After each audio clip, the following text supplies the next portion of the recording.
There we go. Too close. Maybe. I don't know.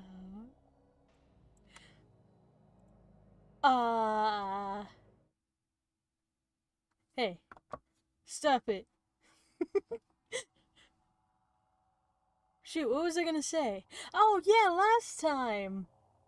Oh, what happened last time? Okay, so we,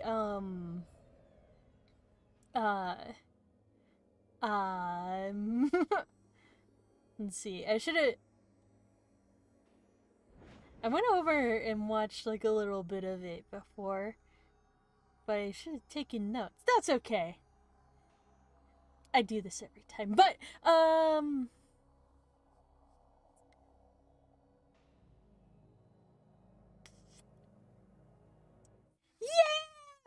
What is that, a little camel? Or a giraffe? Is it a giraffe?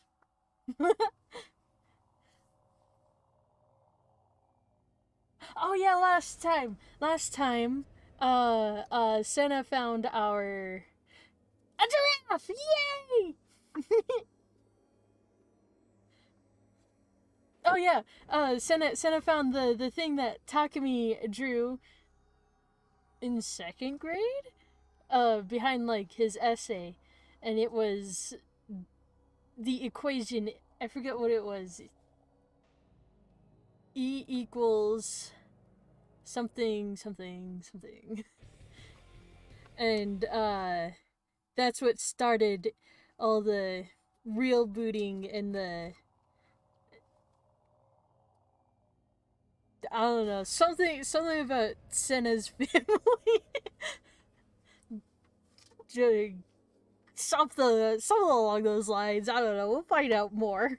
Oh, there's something else I was gonna say too.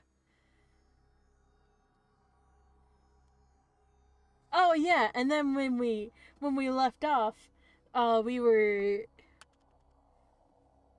there was some guy was gonna give like a speech or something to like some other people and being so specific. Yeah, continue.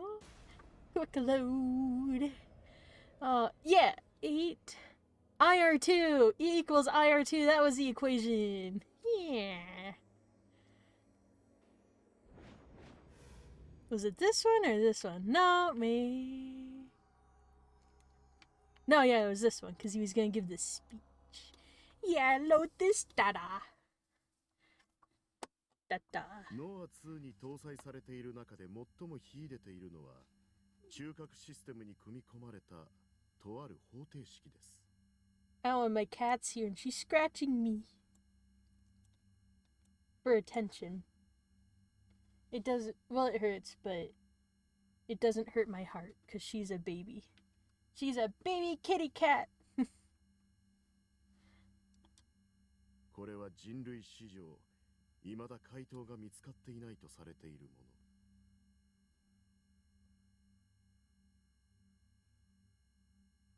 もの。Until now. ミレニアム7のうちの一つかね。億単位の懸賞金がかけられているという数学界で未だ未解決の7つの問題か。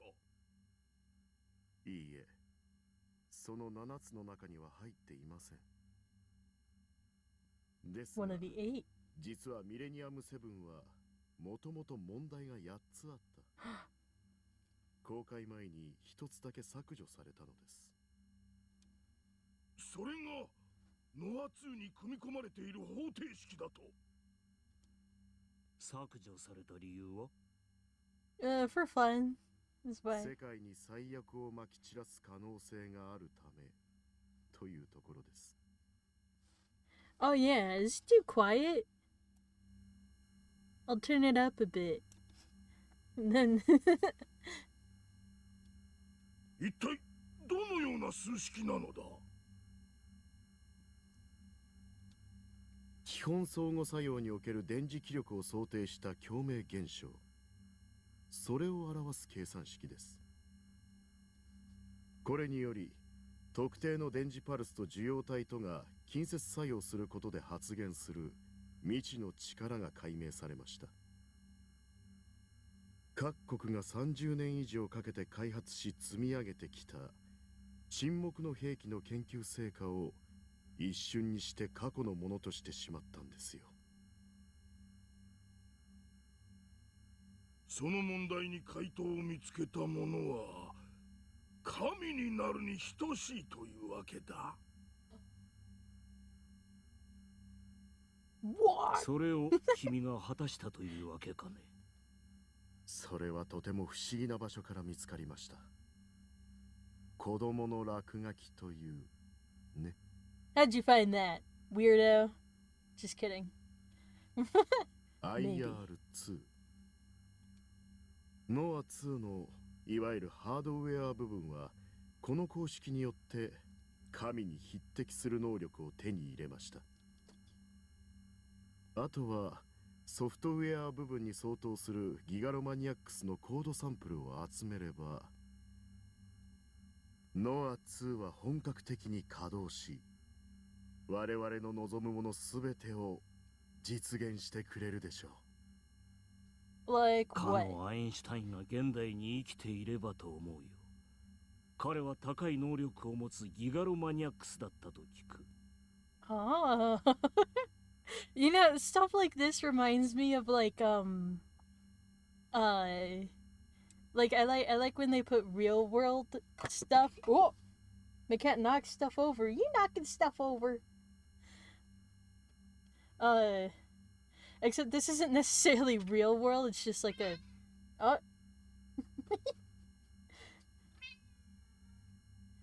this isn't necessarily like with a real world thing, but it's like with a real world book that a lot of people have read, the Bible. I hear a giraffe. That's not a giraffe, that's a kitty cat.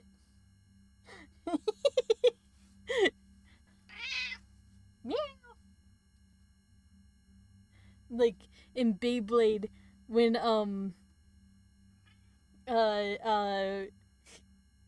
the Red Sea got parted with a Beyblade. I love that. Except Einstein was a real guy.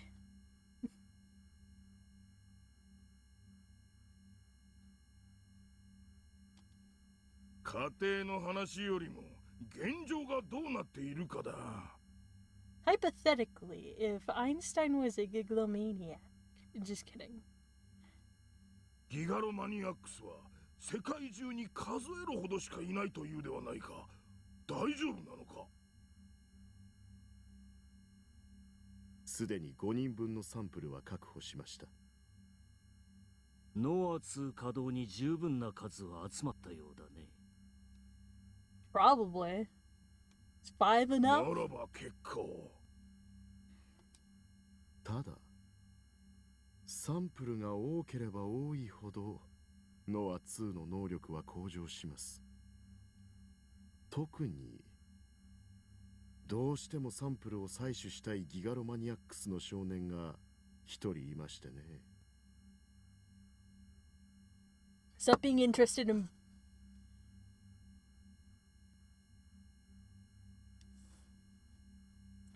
Leave kids alone, you weird adult. だからといって計画の遅延は許されんぞ。ノア2の本格稼働はいつ頃になりそうなのかね。稼働前に最終実験としてサードメルトを行います。Melt. また地震を起こそうと Melt like a sandwich. A melt. Tuna melt is the only one I can think of right now. Are there other ones? Is tuna the only melt? Well, I guess you can melt any sandwich. Everything has a melting point. 予測規模は We're talking this big. You can't... It can't pick up my arms right now, but... They're going all the way. This big. 想定では関東大震災と同レベル。 Gasp. 関東大震災クラスだと？ Holy shit. マグニチュード 7.9 だったかな。現在の建築基準と免震対策レベルを考えれば、町にかつてほどの大きな損害を及ぼすことはないでしょう。 Dang it. I mean, だ good. が犠牲者の数はファーストセカンドの日ではなかろう。およそ5000人ほどといったところです。少なく見積もってですが、問題が Yes. Is 責 problem. 任は貴様が取るのだろうな。 No. 腹でも切って死んでみせますか？ Yes. これが最終実験です。サードメルトが予定通りの成果を上げたとき、ノア2は完全なる完成を見る。世界の可能性は我らの手の中に。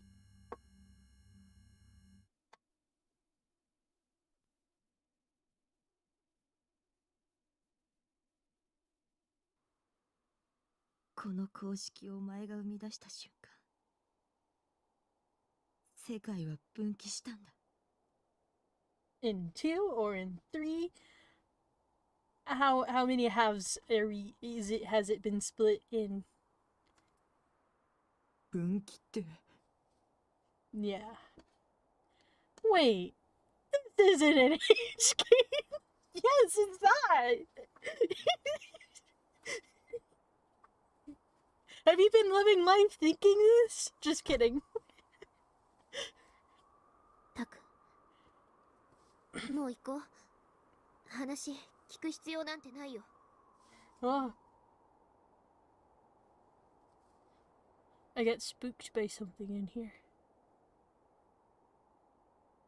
Yeah, you don't need to hear this. You don't need to put up with this, but maybe. Blink, blink, blink, blunk. Do do do. Do do do do do do. Boop. Mimi grabbed me by the hand and tried to pull me into the room. I could see her desperation. She was afraid of something. 葵さんが言ってることは全部嘘っぱちだし。 How do you know? She tell you she was 嘘は lying? そっちだろ。 Well, now I'm confused. Who's lying? 葵さん、もう帰って。タクの前から消えてよ。 Who was I supposed to believe? I don't know. たかが数式になんでそんなに目くじら立てるんだよ。 Yeah. 本当に何も分かってないのか。 You know what's really important? 2 plus 2 equals 4. アインシュタインが唱えた E イコール MC の事情、これが発表されたことで核兵器が開発されるという未来が生まれたように、 Oh, yeah. お前の生み出した IR2 もまた E イコール MC の事情と同じ、いやそれ以上の影響力を世界に与えている。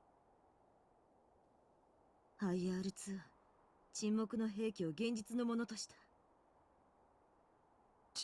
沈黙の兵器。思考盗撮、視覚投影、五感制御。 Those were the... Excuse me. Those were the technologies that Senna had told me about before. The ones in the patent. ギガロマニアックスは特別。いや、異常ではなくなる。これからはこの忌々しい力を誰もが自由に使えるようになるんだ。IR2 を元に作られた装置によってな。もっとも、その前に一握りの腐った連中に独占され、人々は気づかないうちに家畜同然の立場になるよう洗脳されてしまうだろうが。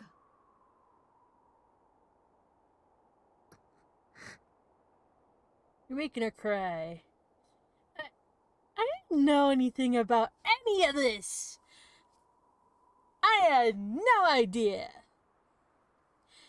Even if what Senna said was true, I never meant to make anything like that. I was just a kind of scribbling. It was just a kid scribbling on a paper. I hadn't done anything wrong.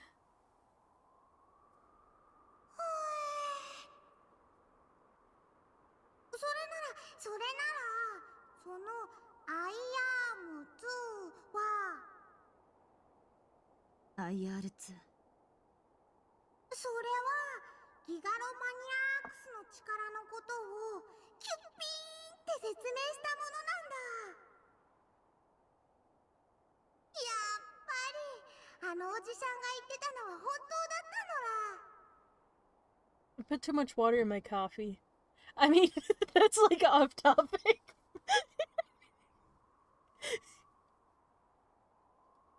一番重要なのはその目誰の目を生み出した少年なんだって。それってたくみちゃんのコートだったんだね。 Kozapi's voice was cheerful, but it wasn't as innocent and pure as she was. Rimi said nothing. But Senna, her eyes wide, suddenly looked up. What's up there? And staggered to her feet. Why did she seem like she was having trouble walking? Was it because of whatever Rimi had done to her? 小杖お前今なんて言った？ホビ Senna began to storm toward the stunned Kozapi. おじしゃんって誰のことだ？ほんとね、コズピーに理想度の大切さを教えてくれた人。東京に来て初めて話した人なの。なんかね、ふぎゅーって鼻つまみたくなっちゃう格好してて、へんてこなこと書いた板持ってたの。世界は終わるとかとか。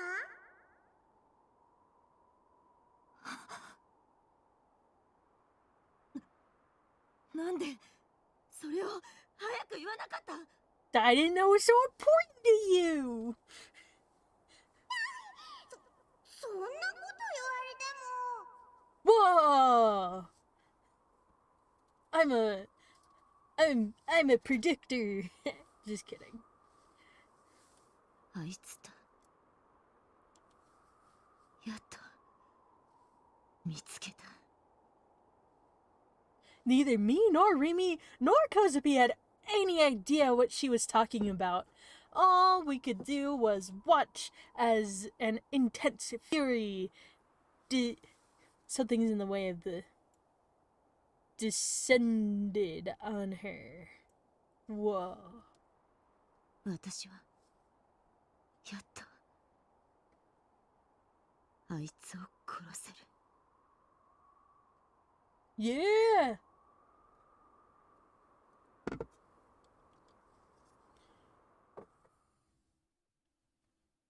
Meow. An experiment has been performed, but she never knew.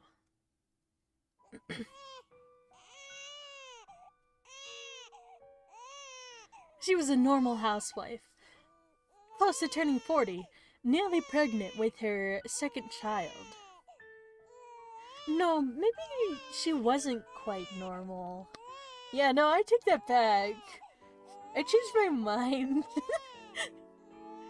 Her first daughter was already on her... Her first daughter was already only a year away from high school, so there would be an almost 15-year gap between their children. She was worried that her daughter, who was currently going through puberty, would rebel against having a younger sister, but in fact, her daughter was overjoyed. Her husband was a scientist, and between his faith and his research, only rarely came home, but whenever he was home, he did his best to be a good father and a good husband. So while she certainly had her complaints, her love for her husband was firm. The second child was born uneventfully. She was a healthy young girl who weighed 2,579 grams at birth. She named the girl Mana. Unfortunately, after that, her husband was transferred to a new location far away from home.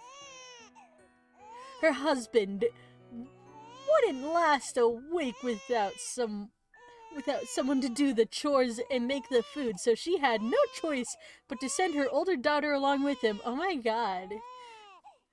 This guy can't do anything? Let him be filthy. She was now alone with her newborn daughter, Mana.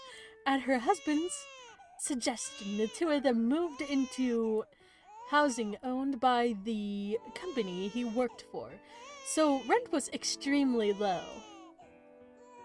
Her family had originally lived in a condo in the suburbs, but it was far from the city center and hard to get anywhere.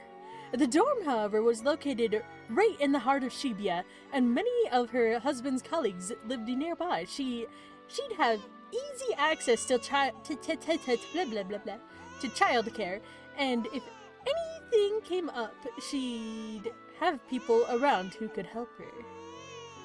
The place was extremely spacious. The bedroom, especially, was a favorite of hers. A huge manor covered a whole wall. Oh, mirror. That makes more sense. A huge mirror covered a whole wall, and the other side there was a big window. From there you could look down onto Yoyogi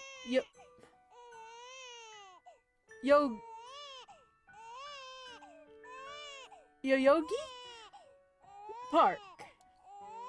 She quickly became friends with the ladies in the nearby residence, and the corporate benefits even included a maid. She was proud that her husband was important enough in the company for her to have all these benefits, and was more than satisfied with her life of luxury. 2 years passed.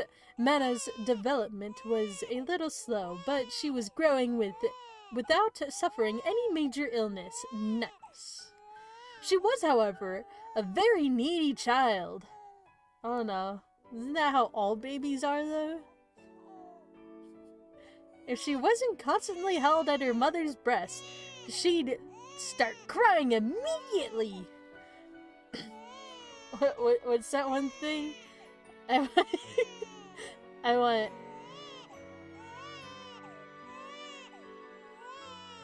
No, I can't remember the full quote. For the past month or so, Mana's mother hadn't been feeling well at all. The ringing in her ears was the worst part. It bothered her almost the whole day. But still, she couldn't let the maid or the lady next door take care of Mana. Mana couldn't stand to be away from her for a second. Not in the bathroom, not while taking a bath. Whenever she even thought of letting the maid hold her for a second, Mana would somehow know and start crying. It was, in a way, endearing to have a young child so reliant on her, but it also meant that she couldn't leave the house for an instant. The maid and her neighbor thought, though, were there to help. She was so lucky to have met them. Close your eyes. Of course, things were gradually getting strange with them, too. A week ago, she'd been talking with her neighbor in the living room when the woman had suddenly started to vomit without warning. She'd quickly fled afterward, running outside of the house. Mana's mother hadn't seen the neighbor at all after that, so perhaps she'd gotten sick. Mana's mother then decided to ask her maid to go check on the neighbor. Does she not have a name? Are we just calling her the mom? The maid was just finishing up for the day when she'd made the request. When she'd finished it with... I'm gonna read it over again. The maid was just finishing up for the day when she'd made the request. When she'd finished it with, and I'll see you tomorrow, the maid suddenly began to cry. The maid just nodded over and over again before leaving.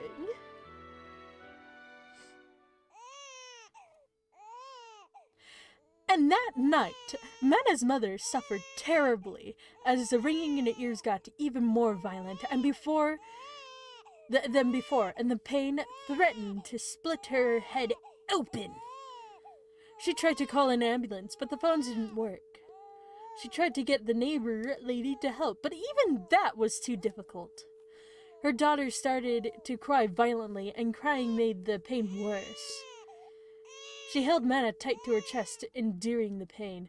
Suddenly, the crying and the ringing in her ears stopped. The pain in her head was gone, like it'd never been there. She looked down and saw she was holding the shriveled corpse of a child. Oh my god!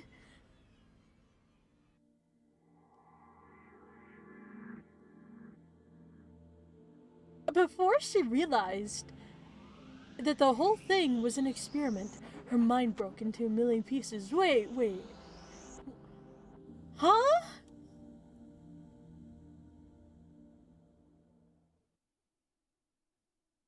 An experiment had been performed. But it wasn't what he'd expected it to be.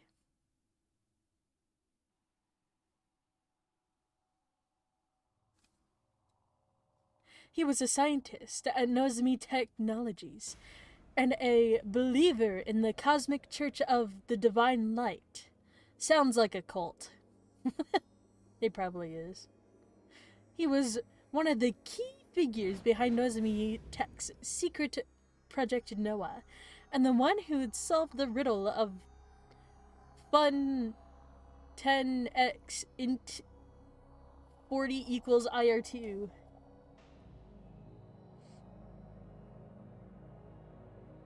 He had offered his pregnant wife as a test subject for the experiment.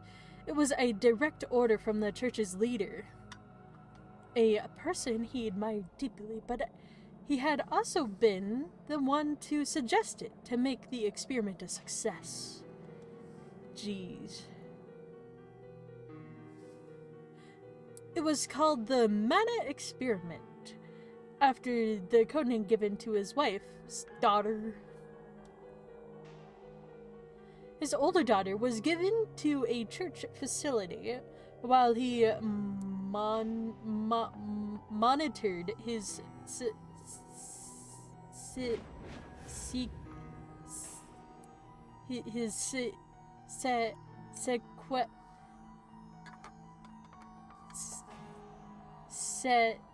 sequestered? While he monitored his sequestered?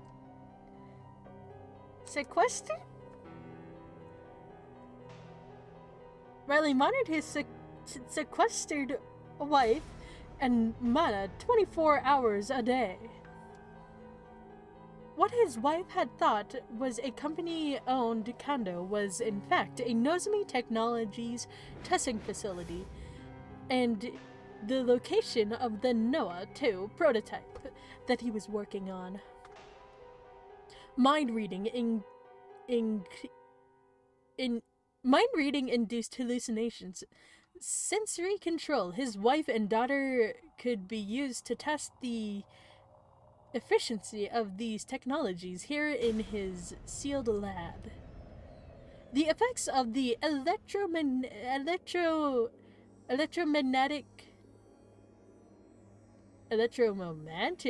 just kidding, electromagnetic radiation on the body were ill understood, and he had planned to cancel the experiments if anything unusual happened to his wife and daughter.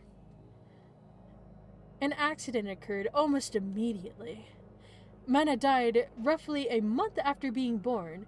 The cause of her death was unknown. It was an accident, one that nobody could prevent.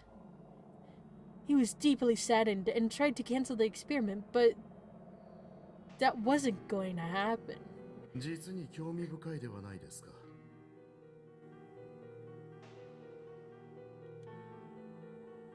That's what his employer had said. The man had been looking at the strange going-ons in the test lab. His wife had refused to accept the reality of her daughter's death and treated her corpse like it was still alive. In fact, from his wife's perspective, this was an effect of the Noah 2 prototype, and in a sense, the perfect chance to test its abilities. His feelings on the matter were irrelevant, and before long, he too began to feel that his wife would be better off if the experiment continued. As he watched his wife through the one-way mirror, cradling his daughter's corpse, it seemed like she was happy with her life.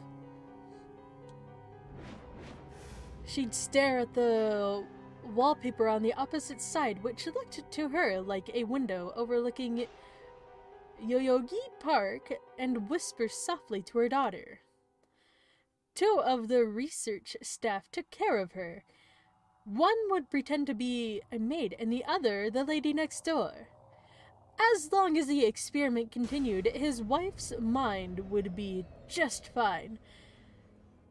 This was, he told himself, what was the best for her. Perhaps his mind had broken before hers. And the more time passed, the more his goals changed from the completion of Noah 2 to keep his wife locked within her dream. And then, after almost 2 years, his employer's words suddenly brought all that to an end. データは十分取れました。ノア2本格稼働は間近です。この実験ももう続ける意味はないでしょう。Well, I guess I don't know. I feel like it shouldn't have gone on. I feel like you should have went around and did something else, right? He fought back as hard as he could, but as a result, he was branded a traitor and removed from the project.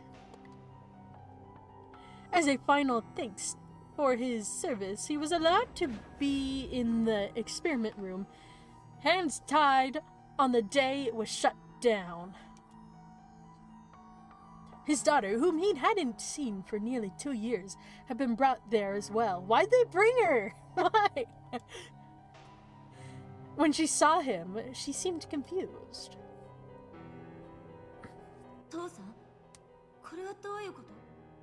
母さんに何をしたの？母さんが抱いているのは一体。 Oh my god. He couldn't answer. The guilt kept him from even looking her in the eye. The horrible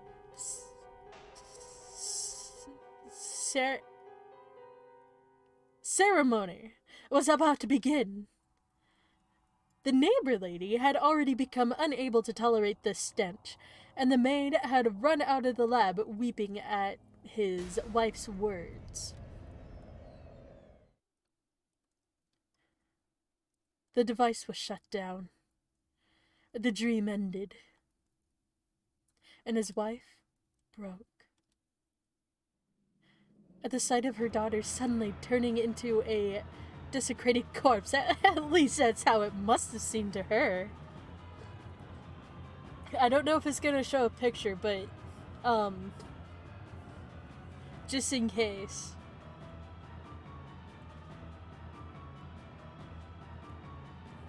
Just in case. I'm letting you know, just in case it shows, in case it shows it and you don't want to see it. At least that's how it must have seemed to her. She snapped, tearing out her hair and ripping her skin off her face with her nails. She began to laugh madly, slamming her face against again and again into the walls, before grabbing a knife and killing herself by stabbing out her own eyes. Her daughter was screaming and crying as she watched her mother's last moments through the one-way mirror. Yeah, why'd they bring Senna over? Why'd they do that?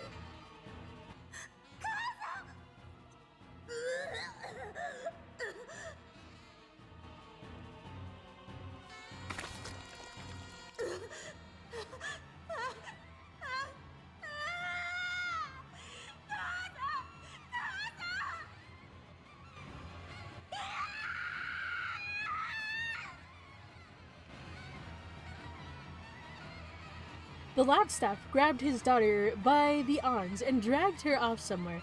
He didn't know where he was. He wasn't even allowed to follow the only family he had left.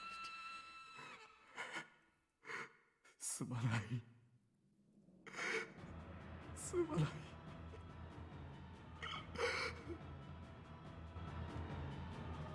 He blamed himself. It was all his fault. I mean, a little bit, yeah.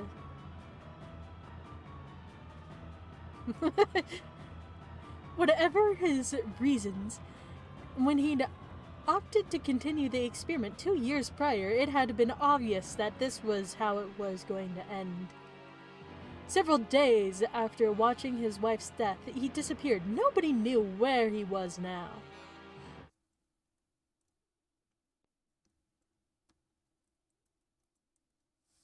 Oh, okay, good. It didn't show a picture. I was a little worried of that.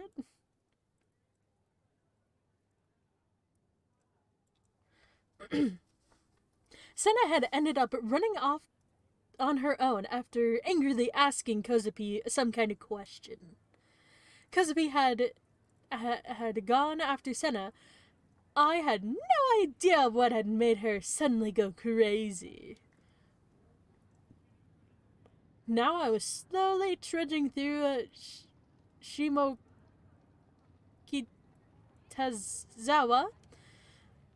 I was almost home. It wasn't even 30 minutes from the base. Was Nanami there? Shimokitazawa's streets were busy, though not as busy as Shibuya. The psychic boy incident was still fresh in people's memories. Some would point and laugh at me, while others would even take pictures with their cell phones. I hurried home as fast as I could, suffering the feelings of embarrassment and humiliation. ごめんね。 Rimi was walking a little behind me, her eyes locked on the ground below her, as she whispered, "Wait, weren't we already at, like... Oh, wait, no, we're going to his house instead of the shipping container he lives in." She'd said that at least 10 times on the way here. 黙ってて。ごめん。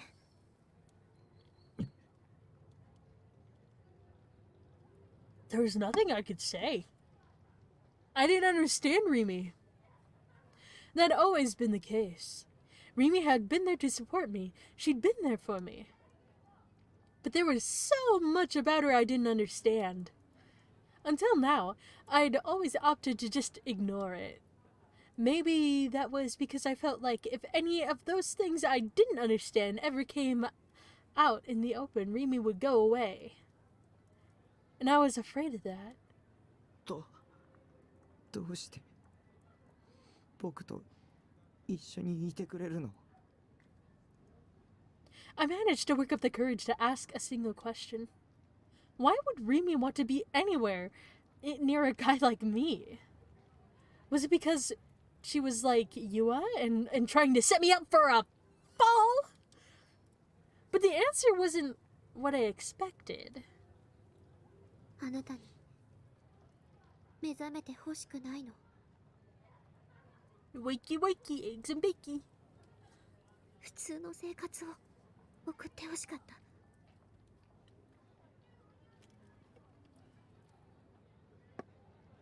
She didn't want me to wake up? To awaken as a giglomaniac? Is that what she meant? Rimi knew more about me than I did about myself. 一体君は何者なの？ Yeah. 私は Rimi hesitated. 私はタクの友達だって思ってる。 You think? 友達でいたいな。 Yeah. Did that mean she didn't want me to ask any more questions? But I had to ask. 僕はギガロマニアックスなの。 Yes. そうとも言えるし、違うとも言える。 Which was it? Was she trying to confuse me? 君は IR2 のこと知ってたの？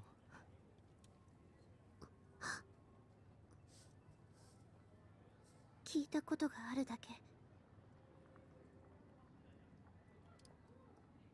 She didn't say who told her about it. セナが言ってたのは本当なの？ 嘘だよ。 Excuse me, I get the hiccups. Oh my gosh.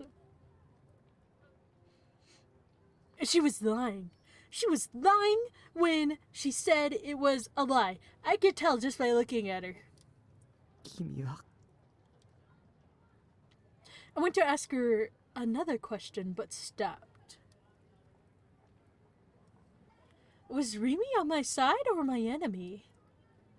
If I asked and got the wrong answer, she might leave me forever, so I couldn't ask. If I just pretended nothing had happened, if I just let her lie to me, everything could go back to how it was before. That'd be easier. I'd be happier that way, maybe. Yeah, I should just do that. I could pretend to be an idiot. Just let her keep lying to me. She'd saved me enough times. That was probably... That she probably wasn't going to hurt me in the future.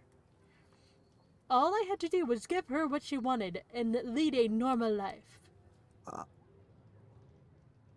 りがとう。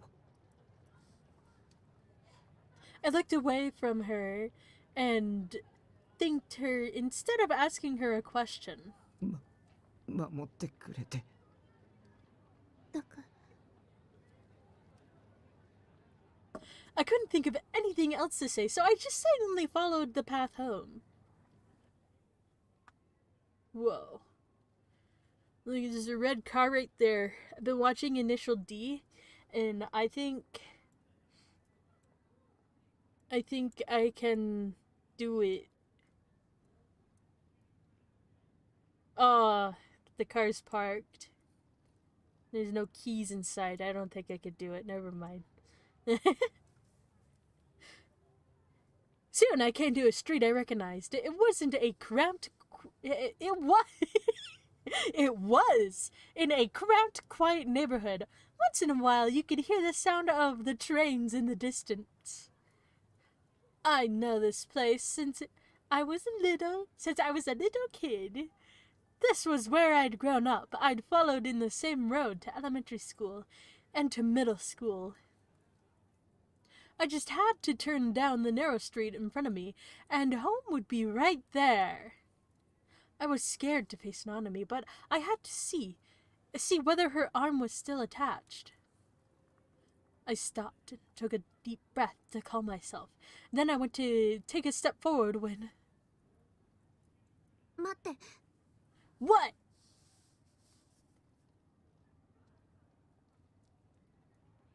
I turned back to see Rimi. She was looking at me. She was on the verge of tears. どうしても行くの？ I guess not. ねえ、行かないで。 I actually forgot why I was going. Oh wait, I was going to see Nanami. Yeah. Okay. もう普通じゃいられなくなるよ。私そんなの嫌だな。 That's very kind. What did that mean? 帰ろう。あのコンテナハウスに帰ろう。 Oh, we've gone too far. 私タクが望む限りずっと一緒にいるから。それで一緒に学校に行って大臣と3人で他愛もない話をして、帰りに立ち食いそば屋さんとか CD ショップとかに寄って、 Something like that. そうやってこれからもやっていこうよ。僕はナナミに会わなくちゃ。いないよ、きっと。 How do you know? Were you there earlier? How would she know? Was she lying again? Was there a reason she didn't want me to go to my parents' house? 私タクの悲しむ顔見たくない。 Not again. もう謎かけみたいなことはやめてよ。 I was just sick of it all. Was I supposed to just never understand what's going on around me? I couldn't keep playing dumb even if I wanted to. Everybody kept throwing mysteries in my face. I just wanted to remain ignorant. 実家に行っちゃいけない理由があるなら言ってよ。こんな中途半端なのうんざりなんだ。 Sick of it. I was the one who'd always decided to do these things halfway, wasn't I? I was the one who'd run away from things. That's right. I should just keep doing what I've always been doing. I should just go home. Rimi was right. I didn't need to see Nanami. If I went to see her and she was missing her right hand, what was I even supposed to do about it? It'd be my fault, wouldn't it? Nanami would hate me. She'd despise me. I'd be the loser who couldn't save his little sister. I'd know for sure just how pathetic I was. If I kept everything vague and uncertain, I wouldn't feel guilty. Yeah. I should just do that. That was the best move. Don't look at anything. No matter how many mysteries people shoved in my face, I could just ignore them all. I could hide myself away from the whole world. ほんと世話が焼けるな。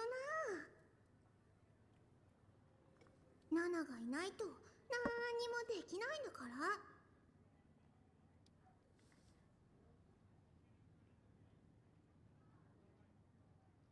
ら。 ダメだ。 In my head, I heard Nanami's bright, cheerful voice. ダメだよ。 If I ran away here, I'd never be able to face Nanami again. I'd never be able to come here again. タク、 I cleaned my fists. I clenched and cleaned them. I clenched my fist and stepped onto the narrow street that was led to my old home. It was less than 50 meters away. At first, my place was brisk. Then I ran. Oh, my pace. My pace was brisk. Then I ran ahead toward home, where I had grown up. 30 meters. 20 meters. 10 meters. 0 meters. Oh! I didn't think I was gonna do that. What is it? Open your eyes. Let's see. Let's look. And then... Oh, wait. And the house I knew so well. What about it? Let's look at it. Whoa! Wasn't there. Oh. Wait, then whose house is that? Is that a house? It's like a little billboard or whatever. Like before, like in those shows where they reveal the new house.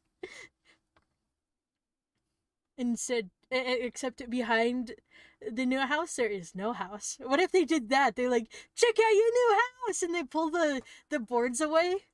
And there's nothing there.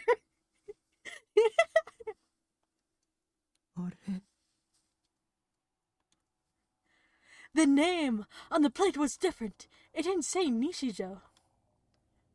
The house looked different too. It was much nicer, much newer than the house I lived in. I looked around. I thought maybe I'd just stopped at the wrong house. But I was wrong. And besides that, nothing around me matched what I remembered. Maybe you're on the wrong street.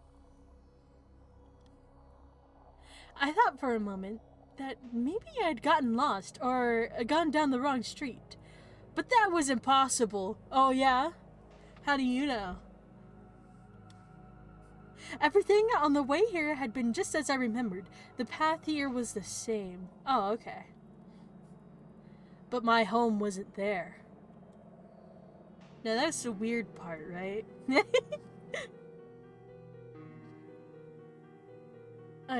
Maybe it's a chameleon house. I followed the path in my memories, but what I remembered being here wasn't here at all. Instead, it was something else. I was seeing something new. I should know this place well, but it was like I was coming here for the first time. シャメビューだ。違うよ。 Mimi was standing right behind me. Her words were an instant rejection. この世界に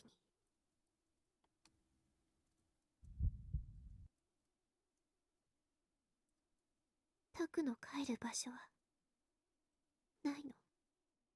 What? The end. There's no more game. That's it. That's it. That's the show. Just kidding. The light from the setting sun fell into the hospital hallway. This time of day was particularly dark. It was just before night fell, and the lights hadn't been turned on yet. The chaos and noise of dinner time had subsided, and an almost eerie silence descended in its place. Shogun was slowly moving down the hallway in his wheelchair. The sound of the creaking wheels echoed through the corridor. He passed several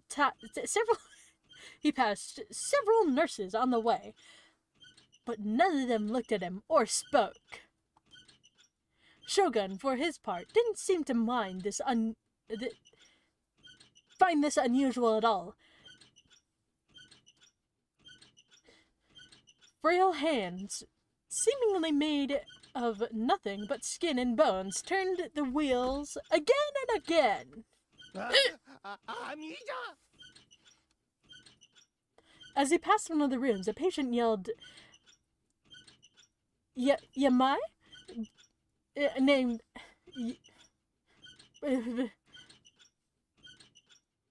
As he passed one of the rooms, a patient named Yamai began to scream and pointed at Shogun, shouting frantically, There happened to be a nurse in his room. She looked terribly confused. ほら、アミーちゃんが帰ってきたよ。またお外に出かけてたんだ。いけないんだ。誰もいませんよ。 The nurse looked around and chuckled. Shogun was right in front of her with his wheelchair, but still, she said nobody was there.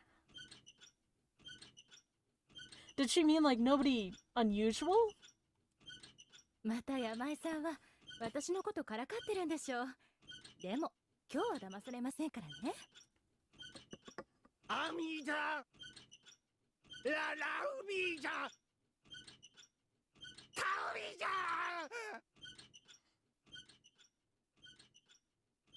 Yumai kept screaming and getting angrier and angrier. Shogun ignored him and continued down the hallway, turning right. Whoa! It's this square. The cream-colored wall suddenly became black. Shogun didn't hesitate even for a moment before the wall. Whoa! He kept going forward, and just before it seemed like he would hit it, the wall vanished. It simply disappeared and revealed a hallway behind it. Shogun kept going forward. The hallway went on for about 20 more meters before ending, this time for real. There was a single door which opened into a room. Shogun opened the door and went inside. It was a room that didn't exist. The one that there'd been rumors and ghost stories about in the hospital for years. And the name on the plate outside the door was... What was it? Takumi Nishijo. Like, holy shit, Scoob!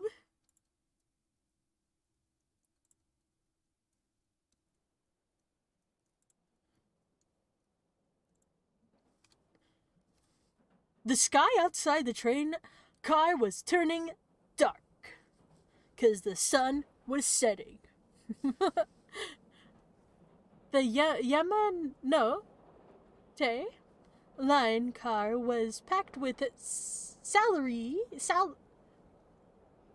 salarymen heading home from work and students heading home from school. Oh my gosh, it's gonna snow tonight. My knees are hurting.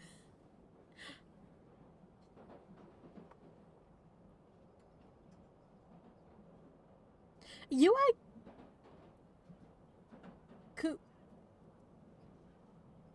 Kusun no Koi and Yasuji Ban were standing next to each other, hanging on the straps as the train rumbled and shook. They made a strange pair, and Yua had been glancing around for a while now to see if they'd attract anyone's attention. She kept fiddling nervously with her hair and glasses. She'd just met Ben a few days ago and wasn't up to making a friendly conversation with him. There was only one stop between her... I don't know what happened. I'm bad at reading now. Oh, wait. No, I was born like that. There was only one stop between Harajuku and Shibuya, but the 3 meters it took to go between them felt far longer than it usually did. Ban was silently looking at the window. He made no attempt to speak to her. Whoa, there's an animal running around outside. I saw it. I saw it with my eyes. In Yua's mind, Ban wasn't a bad person, but he was a little scary. Probably because he's like, I don't know, a stranger. She'd met several police officers after what had happened with her sister and didn't have a high opinion of any of them. Maybe that's what made her feel awkward around Ban, yeah. That was how she saw it anyway. だから地下15階の番人倒せば隠しダンジョン行けるだろ常識的に考えて万人どこにいるかわからんなり Two men standing near the door had been talking in loud voices ever since she got on at Harajuku. They were making no effort to avoid disturbing the other passengers, and Yua was forced to listen to their conversation. マップの左端の方だよ一目でわかるだろ万人っていうか万人と警官の区別つかないぞなもしいやいやどう見ても万人だろどこが警官なんだよ万人は銃持ってねえよ This guy's getting so mad over this. They were wearing unfashionable clothes with bandanas on their heads. They wore fingerless gloves and had tightly packed backpacks on their backs. They were the type to... they were the type commonly called otaku. As an anime and manga fan herself, Yua wasn't really bothered by their appearance. But she'd never been to Akihabara before, and she'd never seen someone dressed like such a stereotypical otaku before. She took a few glances at the rare sight before realizing how rude she was being. She quickly looked away. In the seat in front of her was a teenage girl with brown hair and a blue blazer. She was typing it into her phone, her fingers done up with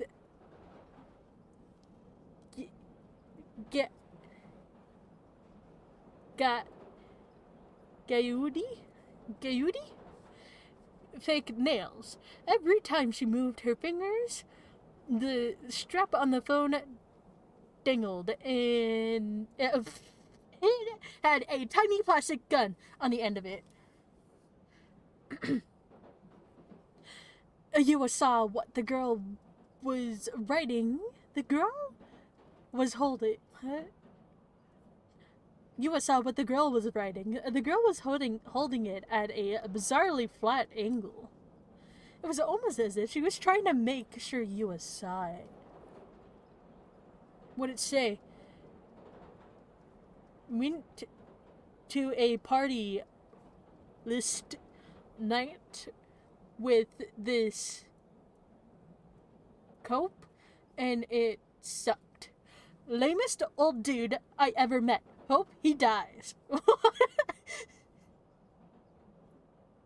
Yua was the girl's age, but she couldn't understand at all what it was. Probably just how some girls talked when they were on the phone. But to her, it looked like some kind of code.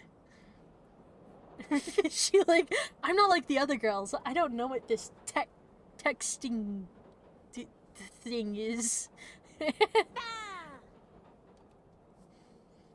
Suddenly, a child's voice echoed loudly through the car. Yua turned toward the voice in surprise.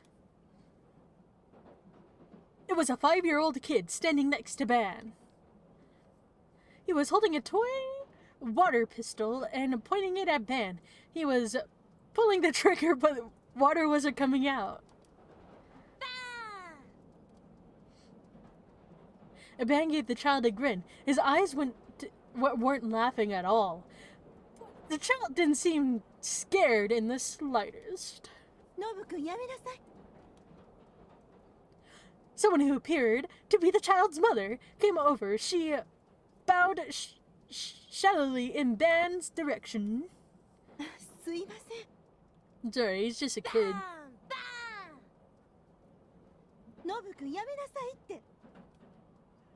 The mother's voice was stern, but all she was doing was warning him. She didn't try to take the gun or make him put it down.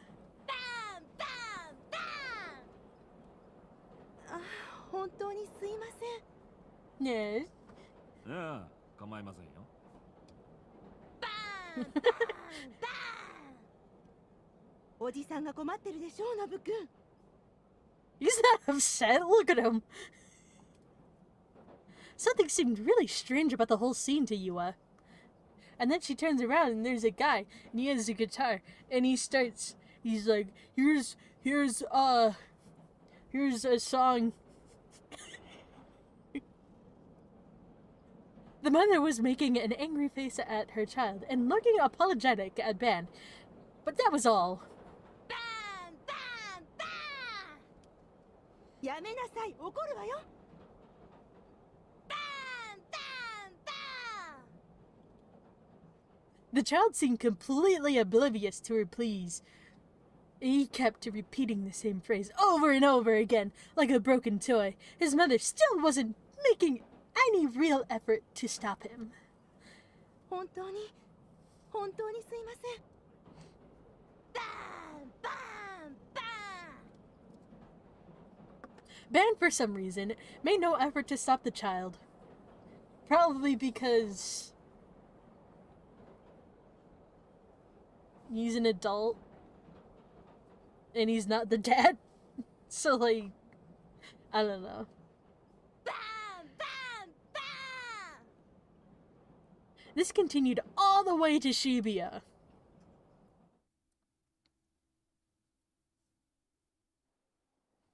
The train stopped at Shibuya Station, and the doors opened. The kid and his mom made no effort to get off. Relieved, Yua stepped off the train with Ben and looked at him and saw he was chuckling. お急ぎ中のお客様にお知らせいたします。地下鉄番号門線。失礼しました。半蔵門線は人身事故の影響でただいま振り替え運転を行っております。お客様には大変ご迷惑をおかけして申し訳ございません。最近よく感じるんだが。Roars? People were walking past them on the platform as they joined the crowd, heading for the Hachiko exit. A man suddenly whispered to Yua. まるで不特定多数の人間にストーカーされてるような気がするんだよな。どういうことですか？さっきみたいなことがよくあるって話さ。周囲の人間の何気ない行動がまるで自分への嫌がらせじゃねえかって思えてくるわけ。That's why Ben hadn't said anything about the child's mischief. Little things like that were happening all the time lately. If he let each one bother him, he'd go crazy fast. まあ、考えすぎだろうが。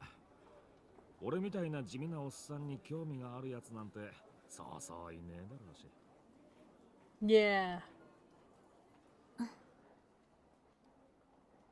ただ、集団ストーカーってのは確かに存在するんだよな。普通のストーカー行為とは何が違うんですか？ Yeah. 被害を受けてる側からすると、相手の意図や目的、正体すら全くわかんねえんだ。ただ、誰かに行く先々で毎日のように様々な嫌がらせを受けていると感じる。集団ストーカーってのはそういうもんだ。ただの考えすぎっていう可能性は？十分にあり得るだろうな。脅迫観念と紙一重だ。俺の場合はそうでもなさそうなんだけどな。ここ数日は相手もかなり直接的な手段に出てきてやがる。と言いますと？手を引けって脅迫する匿名の電話が何度かかかってきてな。For some reason, Ben had a smile on his face as he spoke.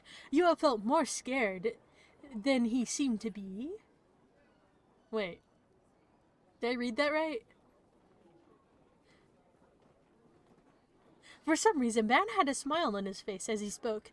Yua felt more scared than he seemed to be. She crossed her arms over her chest. それ大丈夫なんですか？まあ、デカにはよくあることさ。He spoke casually, but as he regarded her, the look on his face became more serious. ユアちゃんは最近そんなようなことはないかい？はい、ないと思います。身の回りでちょっとでも違和感を覚えることがあったらすぐにおじさんに言ってくれ。ユアちゃんの身の安全を守るのは警察の仕事だからな。はい。You realized that she may have gotten into something more dangerous than she thought. Just maybe, just a little bit. あなたは妄想の存在なんだよ。Who, me?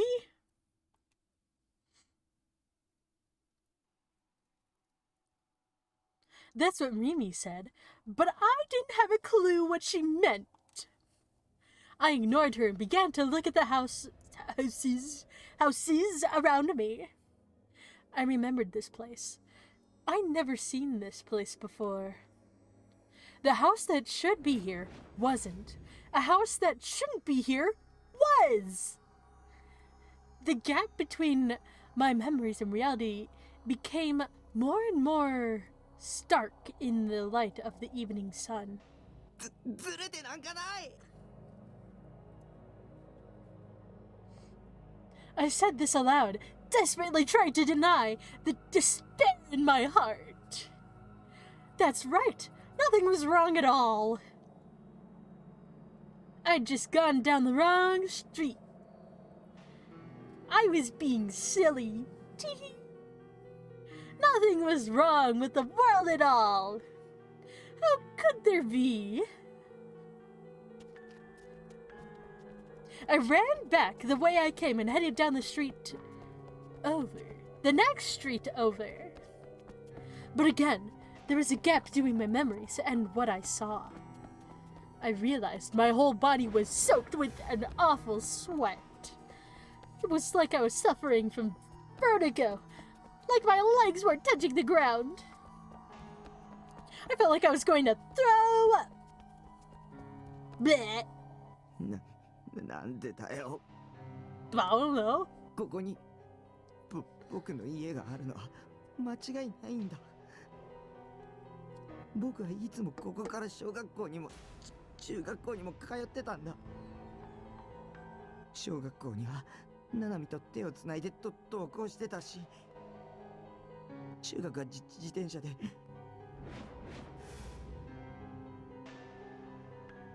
どこの中学校？ Yeah. Rimi had caught up to me. Her voice was quiet. どこって。なんていう学校？そんなの決まってるじゃないか。地元の。What was its name again? あれ。I couldn't remember. I'd gone to middle school.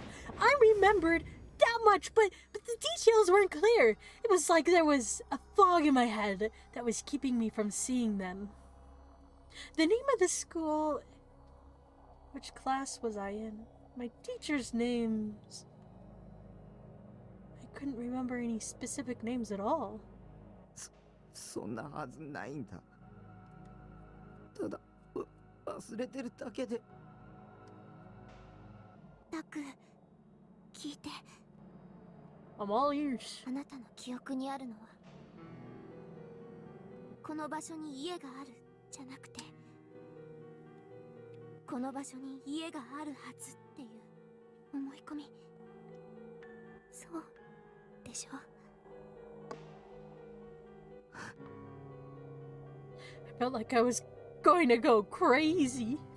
だって僕はここに来るまでの道は覚えてるんだぞ。おかしいじゃないか。それは作られた記憶だから。 Don't make that face! Rimi's eyes were downcast. She looked sad as she lied to me. It was more stuff I didn't understand, stuff I couldn't understand. I gave up on thinking. タクは中学には通ってないの。わかったぞ。これドッキリでしょ。そうなんでしょ。きっとあれだ。そう、リミとナナミが実は知り合いとかで僕を二人して騙そうとしてるんだ。なんだ。そうか。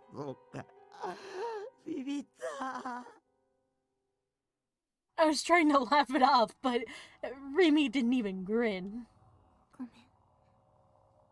私これからあなたを傷つけることを言わなくちゃ。タク、あなたはね、本来いちゃいけない存在なんだよ。嘘つくな。 Rimi was lying to me. She was my enemy too. 貼り付けはリミの仕業だな。 When I'd seen her then, it hadn't been a delusion at all. The new Jane killer wasn't the man I'd seen on TV. It was Rimi. She'd been watching me the whole time to make sure I didn't tell anybody the truth. That's why she'd stayed with me. 君あの時血まみれだった。だから君が犯人だ。あれはあなたの望んだ妄想。ギガロマニアックスの妄想はね、強すぎる場合時に混じり合うの。妄想がシンクロするんだ。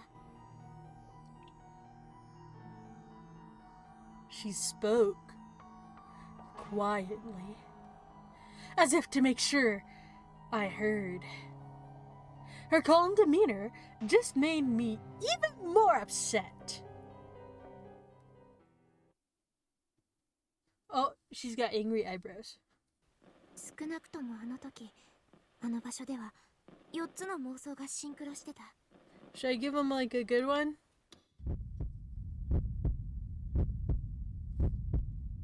タクと私とニュージェネの犯人と And 信じるもんか。 I cut her off. I put my hands tight to my ears.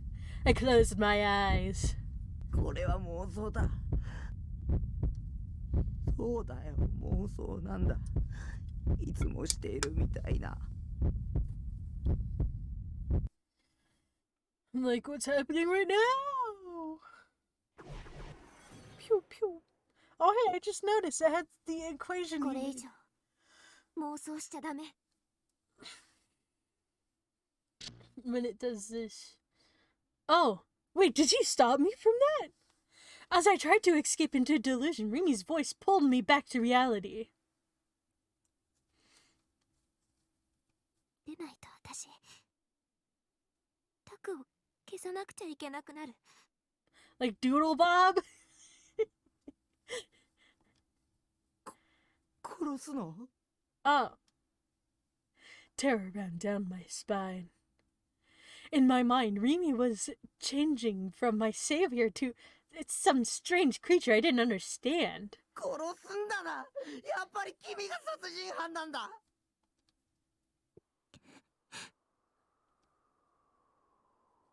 Why do you keep looking at me like that? Biting your lip, looking down like you're about to cry, it makes it hard to get mad at you.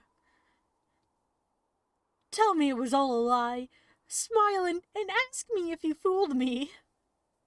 And then we could go back to how things were before.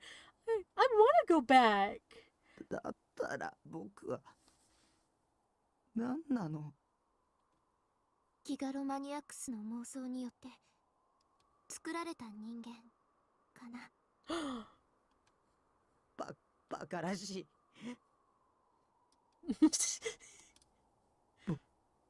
僕にはちゃんと記憶があるんだ。中学の頃の細かい記憶は思い出せないけど、忘れちゃっただけで。あなたが生まれたのは1年半前なの。A year and a half ago? That would be right when I started high school. だったら僕は1歳半の赤ん坊っていうことじゃないか。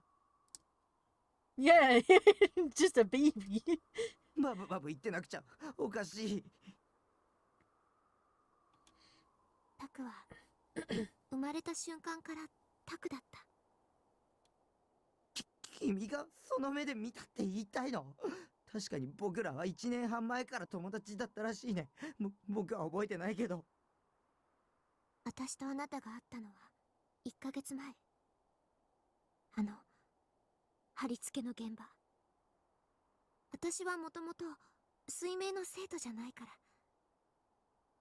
A month ago. So, everything that's happened has only been a month? It's happened in the game? It looks like I was walking off screen. Here. Oh, I gotta go. Duk duk duk duk.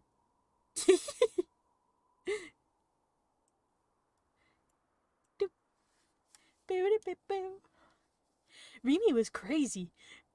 Remy was crazy just like the rest of them. She was super crazy. Even crazier than Senna and Ayase. 誰が僕を妄想したの？言ってみてよ。Yeah. 西条匠くんだよ。That's my name. 入ったアウト。僕が妄想なんでしょ。その僕が妄想して僕を作ったって矛盾してるじゃないか。はい、論破終了。Oh no, you're gonna make her cry. それとも君の妄想？君が勝手に作り出した君だけの脳内設定なんでしょ。僕をそれに巻き込まないでよ。私だってタクには知ってほしくなかった。ここにも来てほしくなかった。もっと強く引き止めればよかったね。She looked up. Her face was firm. Her eyes were gazing straight at me. They had a deadly serious look about them, and they were filled with light. She didn't look like she was lying at all. でもここまで来たら本当のことを知ってもらった方がいいと思う。But this is a lie. This was all a lie. It had to be a lie. If it wasn't, I'd go crazy. Who would believe a person who suddenly told them they were a delusion? あなたの行動が他の人の命を削っていくんだって知ってもらった方が。そうだ。ななみは僕が妄想だったら僕と血がつながってるナナミも両親も妄想ってこと？そんなの無茶苦茶。ナナちゃんはいるよ。The way she was talking, it was almost like she knew Nanami. ナナミを誘拐したのは君なの？似たようなものかもね。私はタクを守ることに気を取られすぎてナナちゃんが狙われる可能性を考えてなかった。私は誘拐犯のこと知ってる。I knew it. She was a demon girl, just like I thought at first. I wanted Remy at least to be on my side. That would let me keep believing for so long. There had been any number of things that should have made me suspicious. I kept closing my eyes to all of them so I could believe her when she'd stay with me and putting commas where there's none. But in the end, she was just like you are. 君も僕を裏切るんだね。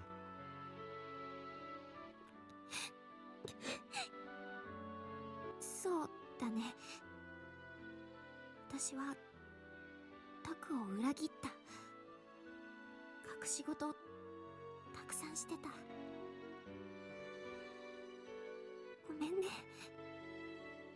私のこと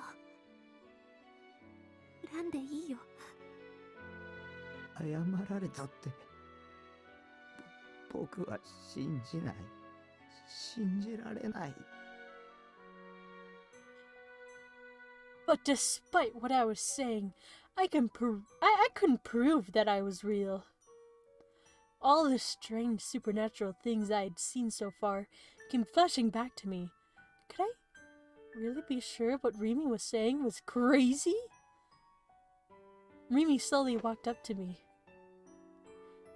and held me tight. Caught off guard, I didn't resist.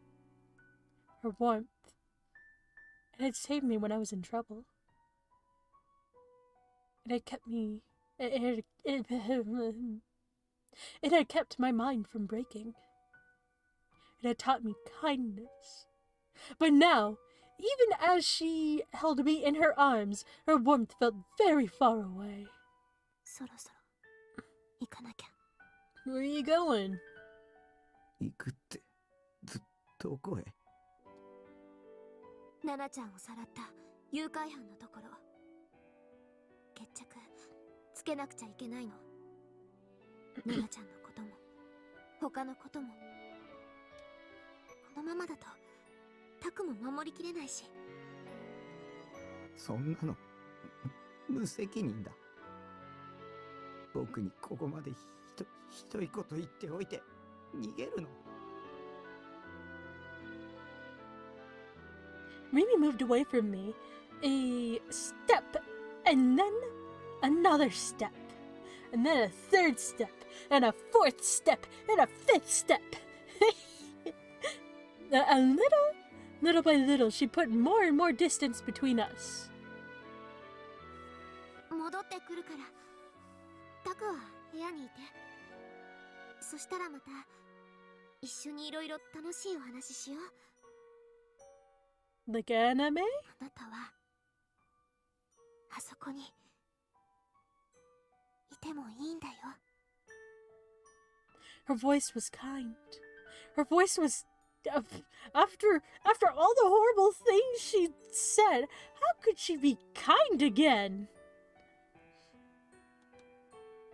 でも一つだけ約束。もう妄想はしない。Okay. ね。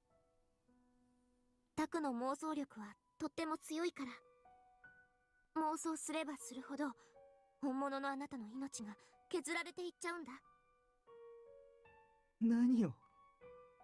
それじゃあまた明日。石。She gave me a salute and a smile that seemed very, very out of place. But then, right after that, silent tears began to fall from her eyes.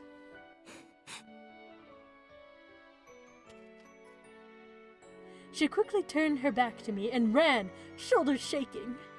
I watched her go, stunned, then I collapsed to my knees. 本物の僕ってなんだよ。僕は偽物じゃない。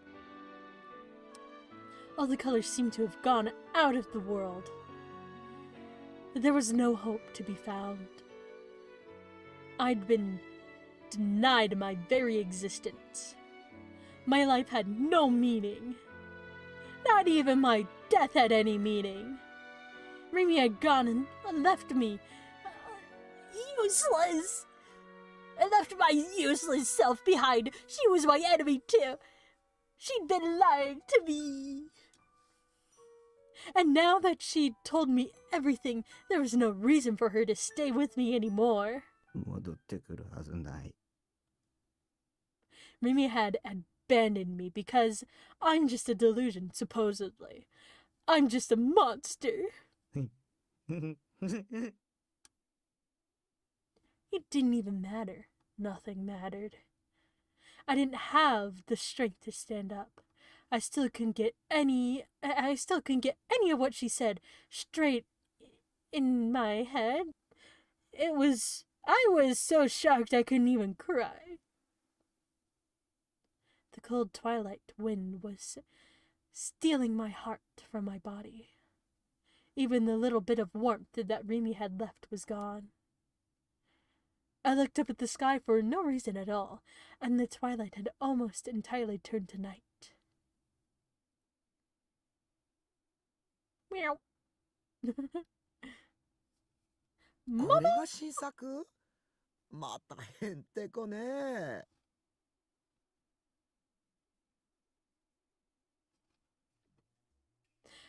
Momose stared at the Garo Froggy keychain that Ben had bought and smiled. でも可愛いじゃない？そりゃ新作じゃねえよ。先週出たなんだっけ。 Ben gave Yua a look that was begging for help. 涙目ゲロカエルンです。ああ、そう。それ。ごめんね、ひわちゃん。こんなむさ苦しいおじさんに付き合わされて大変だったでしょう。Yeah. いえ。Oh. ひでえな、ももちゃん。こんなダンディーな中年はなかなかいねえぜ。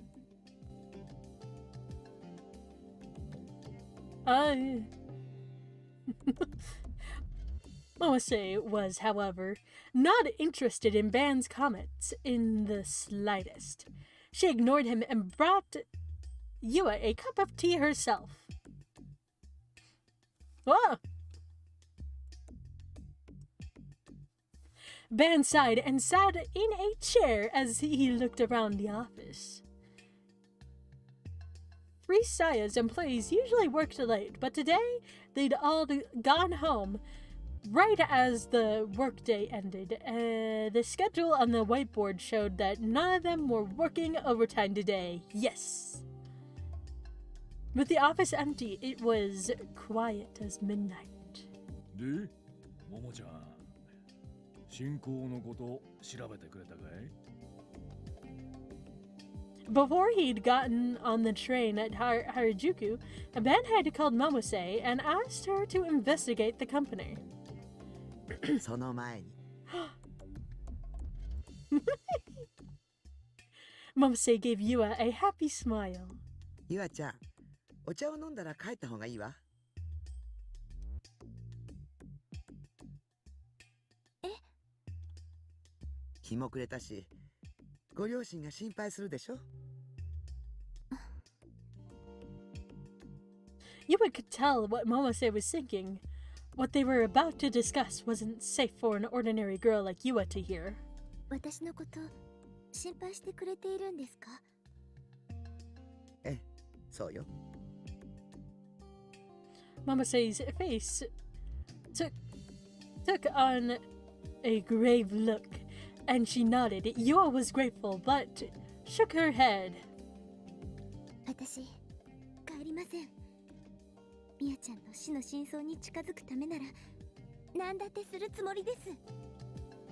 あなたはこれ以上関わるべきじゃないわ。私もとっくに当事者の一人です。There was a strength in her There was a strength in her words that made it clear she wasn't going to change her mind.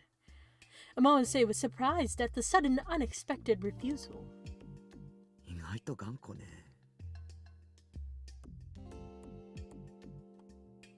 ま、ここでのけ者にするのも酷ってもんだろ。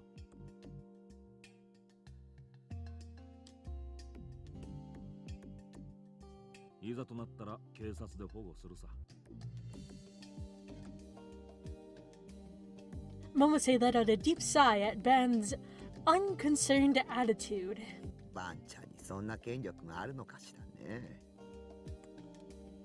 ま、こう見えても一応天下の警視庁捜査一課所属だからな。あら、そう。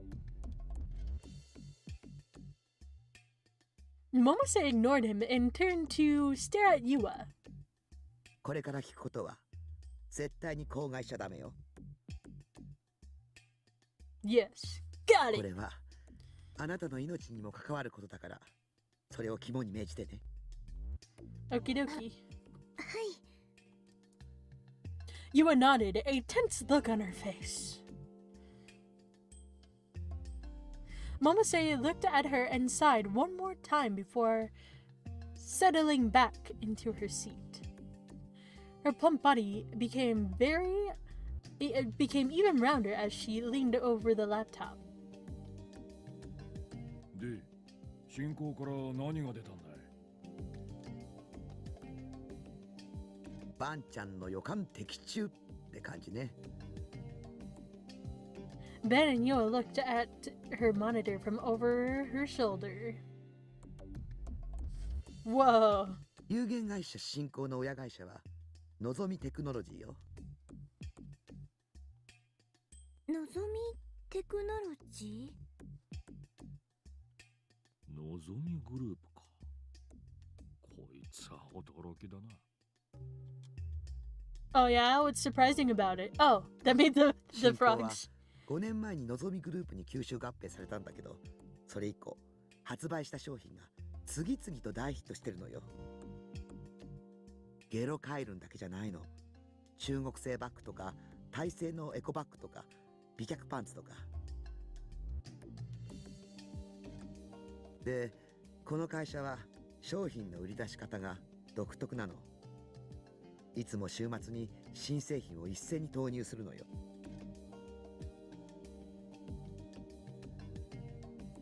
The weekend. Oh, I woke up my cat. She was sleeping soundly. She got spooked. He gets spooked.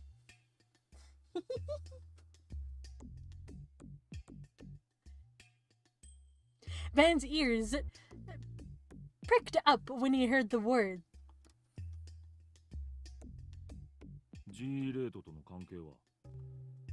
必然にしろ偶然にしろ、新興の商品がヒットしているのは G レートの変動の影響ね。それは確かよ。前に見せた G レートのグラフ覚えてる？ No. 5年ぐらい前からずっと毎週末に値が上がってるって言ったわよね。新興がのぞみグループに合併された時期とぴったり一致するわ。新興がレートを操作してると思うか？新興自体はそんなに大きな会社じゃないからそれは無理よ。となると親会社のぞみが怪しいな。グループ総出で取り組めばレート操作だってできそうじゃねえか。待って、のぞみの方はもちろんだけど、新興が興味深いのはそこだけじゃないの。設立当初の資料にまで遡ってみたらすごい大物が出てきたのよ。 How big? This big? 井の花構造。はっは明和党の重鎮じゃねえの。新興設立当時はまだ民自党在籍時代だけどね。つながってきたな。太田教授の時、それとこの前の地震の時、明和党は G レートに関係ありそうな件について報道規制の圧力をかけてきてる。 G レートのグラフのことだけど、いろいろ調べてたら他にも面白いパターンを見つけたわ。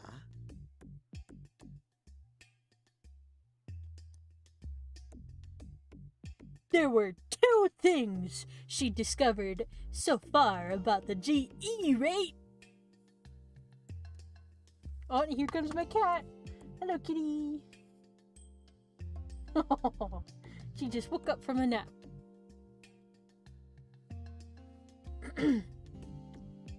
First, that it rose regularly on the weekends. It wasn't that big of an increase, but it went up every weekend except on New Year's, during Golden Week, and during Obon. Second, there was a huge rise during the earthquakes. The GE rate had shown an increasable rise during the earthquake 2 months ago. Then 8 people had died. And then 1 week ago, when over 100 people had died. で、3つ目のパターン。この5年で4回だけ起きてるわ。時期はどれもまちまち。上昇値は地震の時ほどじゃないけど、結構高いの。最初はこれが何を意味してるのかわからなかったんだけど、調べていくうちにこの5年で4回と符合するイベントに行き着いた。イベント。もったいぶらずに教えろよ。選挙よ。Elections. 週3合わせて4度行われた選挙日と、その4回の GE レート上昇の日は完全に同じだったわ。Ben frowned and stroked his stubble. 野党だった明和党が大躍進を遂げて与党になった選挙は4年前ですね。そして井ノ原幸三が民自党を電撃的に離党して明和党に移ったのは5年前。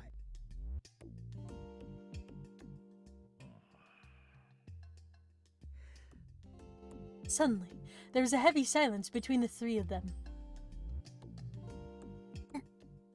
なんだか私、お話を聞いていたら怖くなってきました。Yua was... Yua whispered, voice quivering a little. 私もびっくりだわ。ここまでキーワードがぴったり当てはまるなんてね。Yeah. まだ状況証拠でしかないがな。People keep showing up. There's gonna be no room for me. G レートのことを知っていたからこそ気づけたわけだ。知らなかったらさっぱりだったろ。Ben took his fan from his belt and casually began to wave it at his face. ところで、俺が調べた女子高生の生態について話していいかい？ Huh? Excuse me? Momose sighed and glared at him. Yeah. ね、いきなりそんなくだらないこと言い出すんじゃないわよ。ゆあちゃんがいるんだから少しは考えなさい。そういうなって。Ben grinned and his eyes weren't laughing at all. 青いセナについてだ。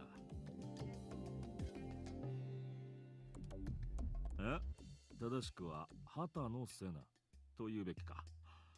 なぜか最近になって母親の旧姓を使い始めたんだよな。I don't know, maybe she likes her mom better. Actually, she does.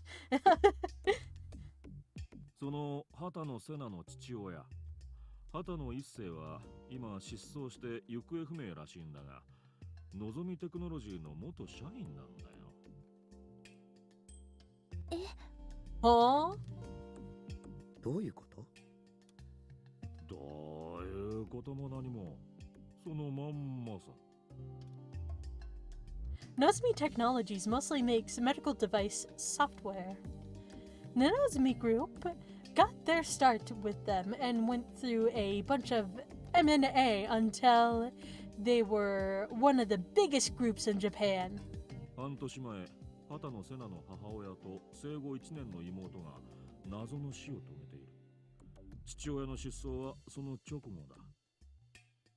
畑野瀬名本人もそれと前後して当時預けられていたとある施設を脱走するって騒ぎを起こした。施設ですか？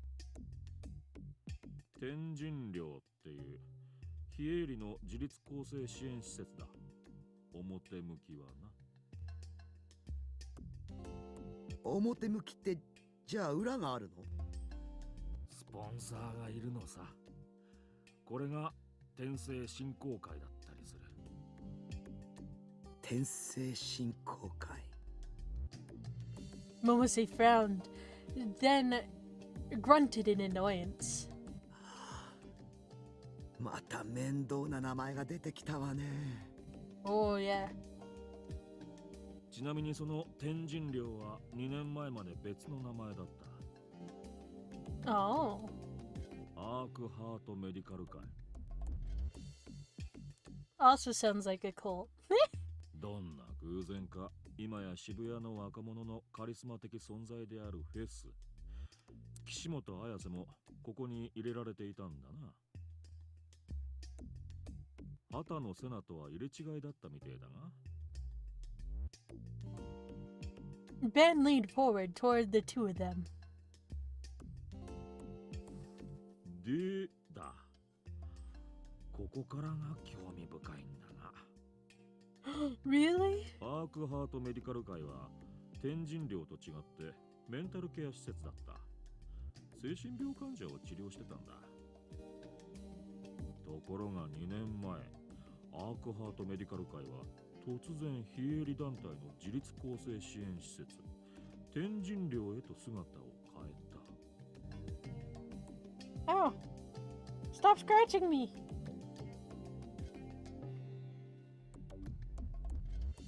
それによって精神科医が一斉に解雇されたんだが、その医師たちを丸ごと雇い入れたのが代々木にある AH 東京総合病院だった。ノータリン事件で殺された人が勤めていたのってそこの病院でしたよね。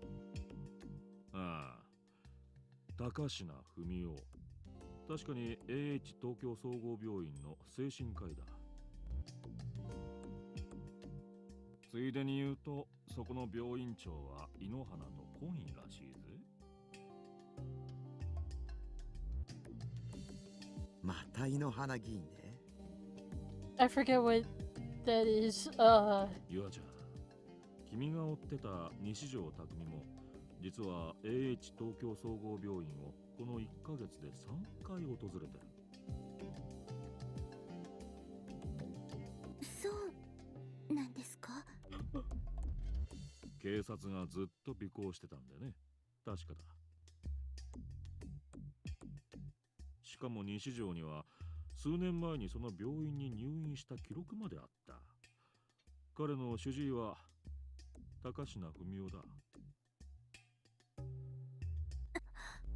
Yes. 不思議なのは西条の入院記録なんだよな。彼は10歳で入院して約2年後にその記録が途切れてるんだが、退院した記録はなかった。誰かが改ざんしたのかしら。どうだかな。そこまでは調べが回らなくてね。まあ、それと畑野瀬名に関してもう一つ。最近彼女がよく行動を共にしている折原梢って生徒がいる。1ヶ月ほど前に転校してきた西条のクラスメートなんだが、この子も結構な曰くつきなんだ。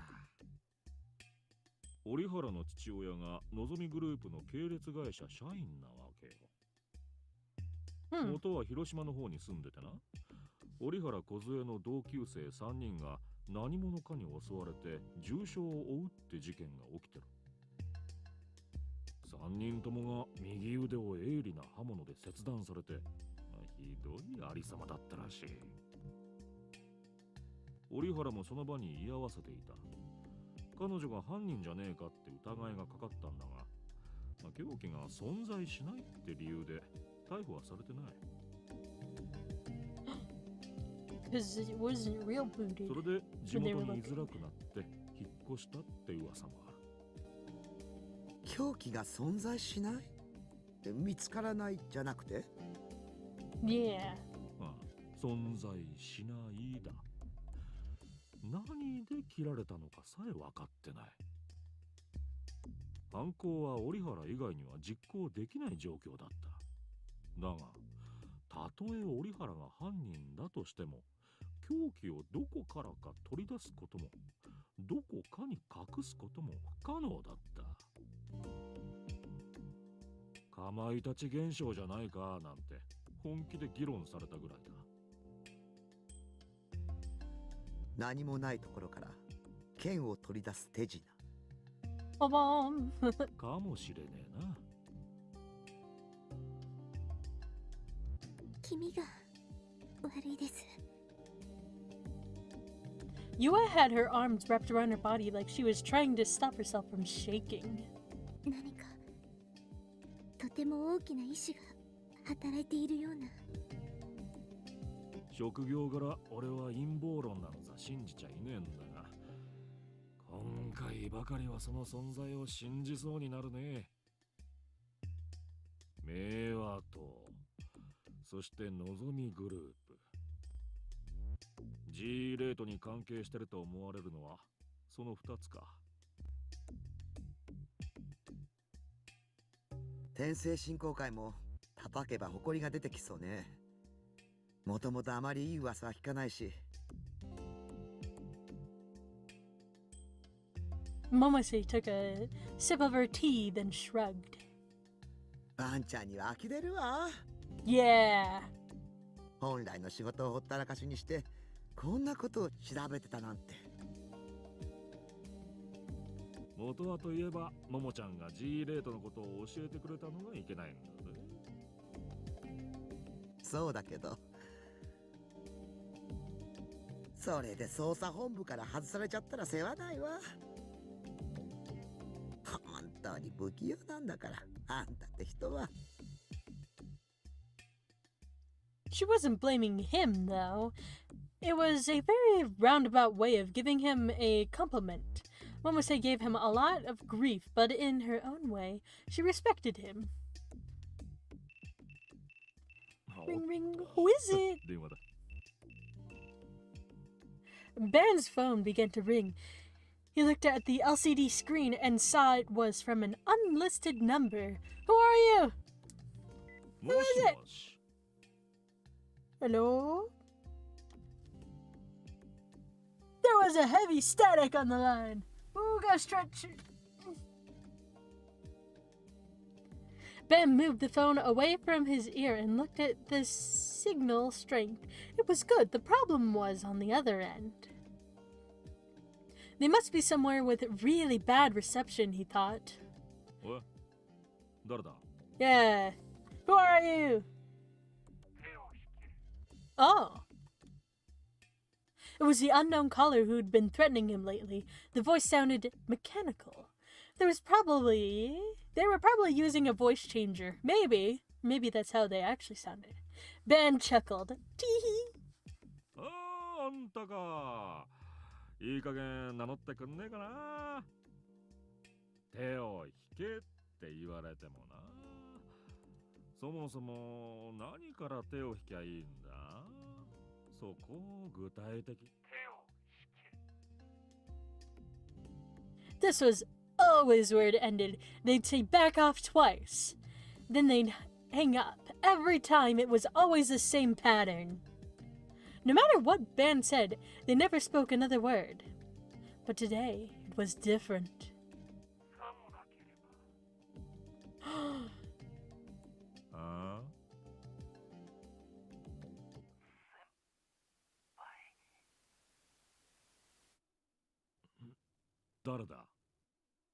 Who is it?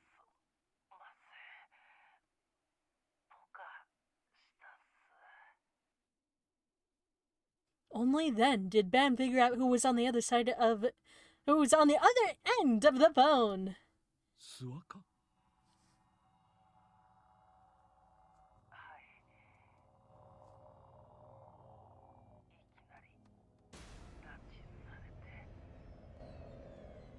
誰にやられた？今どこにいる？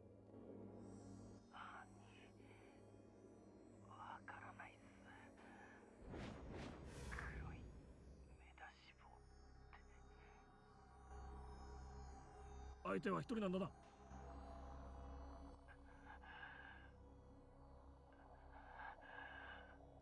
おい、大丈夫なのか？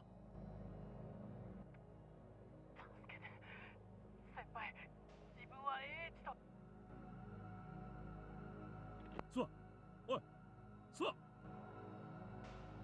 But no matter how much Ben yelled, nothing came from the phone. He hung up. Momose and Yor were looking at him with concern. スワちゃんに何かあったの？ Ben stood up and lightly slapped himself on the cheeks. Which cheeks? Just kidding. どうやら AH 東京総合病院にいるみてえだ。まさか名和と？ああ、わかんないが、このままじゃまずい気がする。応援を頼んだ方がいいわ。大ごとにしたらそれこそ諏訪の命はねえよ。俺一人で様子を見てくる。Ben put his fan on the desk in front of Momose, then he looked at each of the women in turn. There was a bold look on his face that was nowhere to be found a moment ago. ももちゃんとゆあちゃんもどこかに身を隠せ。わかったな。Where? Where do you hide? For that. Ooh, a bench.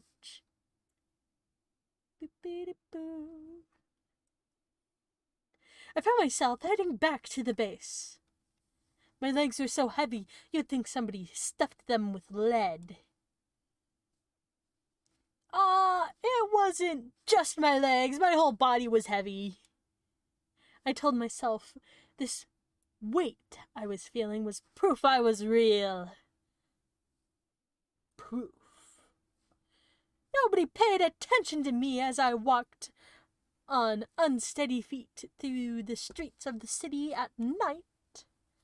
Until just a little while ago, I'd been so afraid that people would notice me, would laugh at me, that I screamed to them in my mind not to look at me. Right now, I wanted anybody to look at me. I wanted them to see me. I wanted them to be aware I existed. It was the exact opposite of what I wanted just a little while ago. But nobody looked at me. If I screamed, they might look at me with contempt, but I didn't have the courage. I gripped my phone with sweaty hands. It was the phone I'd gone to buy with Nanami. There was just 4 numbers in its contact list. Rimi's number, Nanami's number, Mizumi's number, and the number of my parents' house. I tried as hard as I could to think of a way to use these 4 numbers to prove I was real. あなたは妄想の存在なんだよ。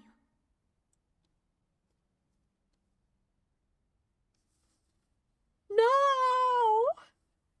I'm not a delusion! I'm real! I'm Takumi Nishijo. I'm 17 years old. I'm a second-year student at Suime Academy. I have a mom, a dad, and a little sister. I 助けて。僕を証明して。I was shaking terribly. My teeth were chattering. It wasn't cold. I wasn't cold, but I was shaking. 助けてよ。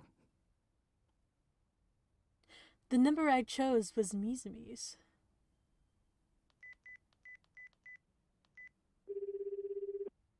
Hello? はい。 Who is it? ミス。ダークだろ。どうしたんだ？リミとうまいこと言ったか？ちゃんと童貞卒業できたんだろうな。Does this guy have anything else to talk about? 感謝しろよ。気を使って二人にしてやったんだからよ。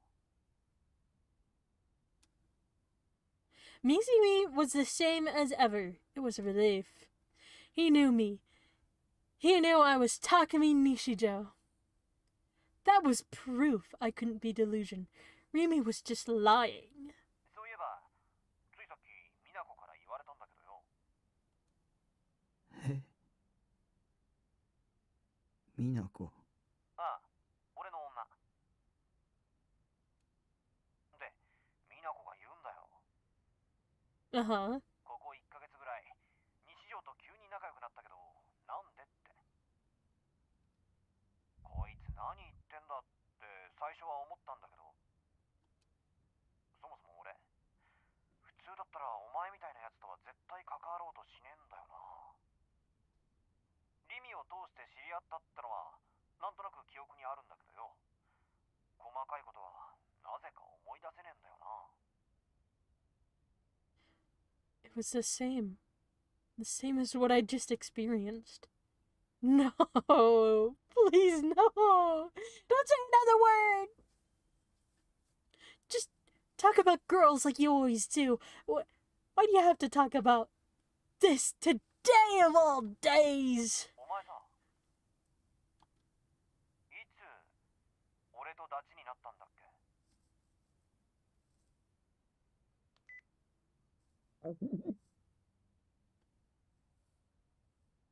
I got scared and hung up the phone.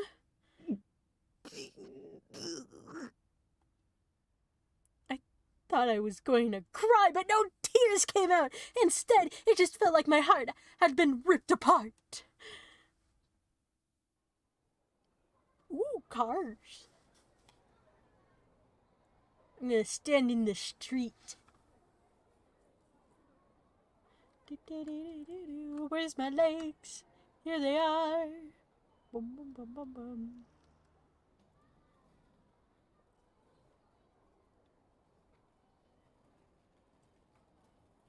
In the middle of the road. Yeah, yeah, yeah.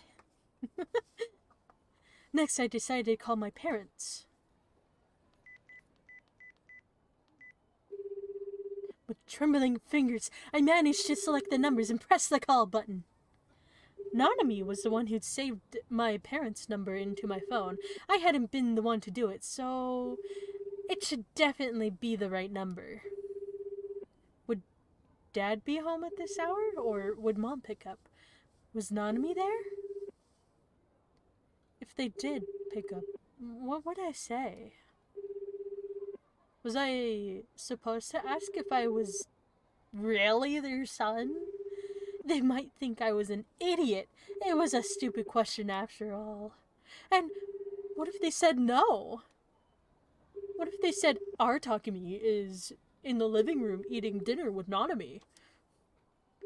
What if I called them to prove I was real and ended up proving I was fake? What if they said, "Who are you?" All kinds of terrible thoughts filled my head. I didn't want to know. I was so scared. I was going crazy. It hurt to breathe. I couldn't get the air in my lungs. And then someone picked up. I tensed as I held the phone to my ear. あなたがおかけになった電話番号は現在使われておりません。番号をご確認の上、もう一度おかけ直しください。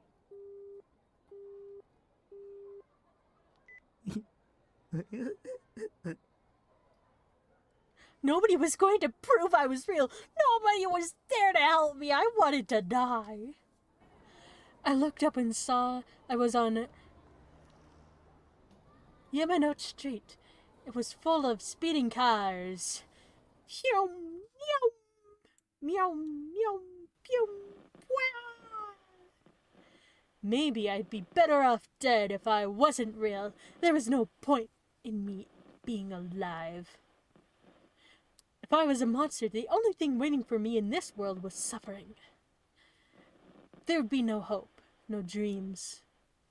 My only existence disgusted me. I wanted to be free from all this. If I died, I could be free. If I was dead, I wouldn't have to think about things. I wouldn't have to suffer. Nobody would laugh at me anymore. Nobody would betray me anymore. I longed for nothingness. I took a heavy, slow step forward. I found a spot without a traffic light and staggered out onto the road. It felt like salvation was waiting for me there. Whoa! The bright lights of the car's headlights piercing noise of the car's horn, the unnerving sound of screeching brakes. Come on, kill me! I'm not real. I'm a monster. Kill me! Honk honk, beep beep. The impact never came. Huh? I opened my eyes. The car stopped in front of me. It was still standing in the middle of the road. The driver got out and was screaming at me. He was poking me in the chest and yelling. And he tried to do this in like a 25 miles per hour road. Just kidding. Why? I fell to the ground and started to cry. Where?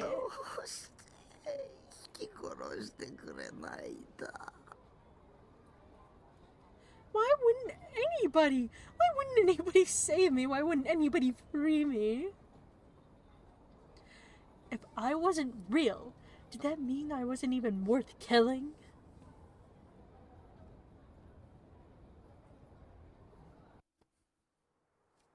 Ooh. Tunnel.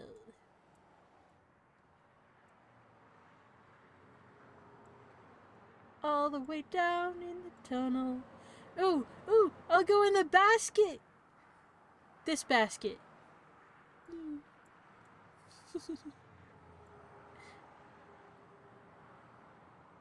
we're standing in the bike.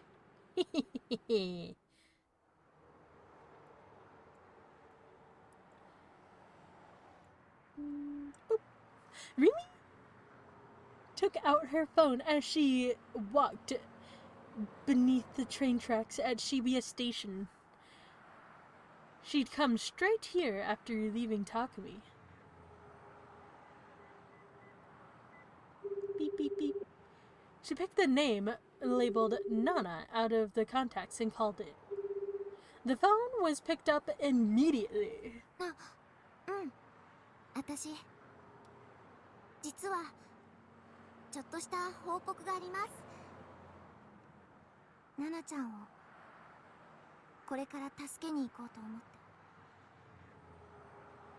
Rimi had a good idea of who Nanami Rimi had a good idea of who had Nanami and where she was being held. She'd been in the same position herself. Excuse me. It was a part of her past she wanted to forget, but it meant saving Nanami. She was willing to face her memories. The person on the other end of the phone reacted just as she had expected. Rimi chuckled. 私って信用されてないな。平気だってば。Both her voice and expression seemed happy, even cheerful. There was no sign of the iron will inside her. Looking at her, you'd think she was just having a normal conversation. 昔の話だしね。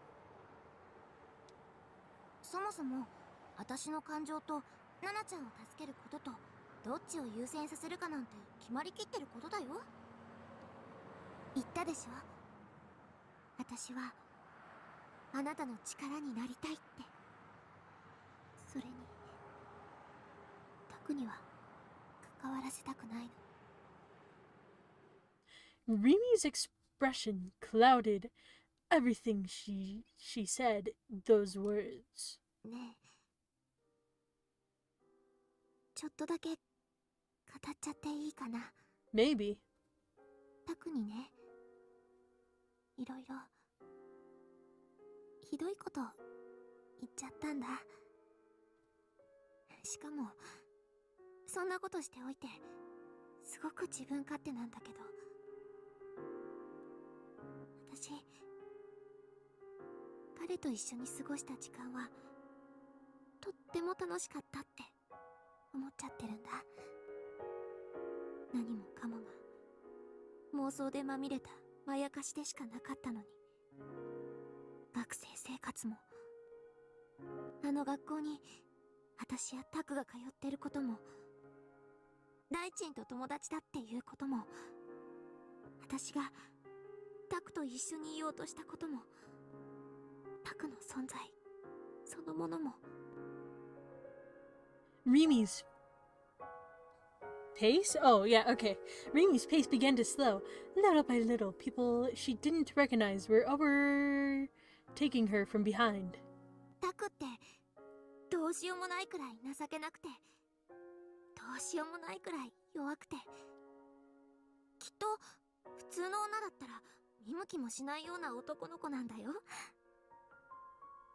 As she spoke, her grip on her phone tightened. Whoa! I'm standing on the building now! 私の心には楽しかったっていう気持ちがあるの。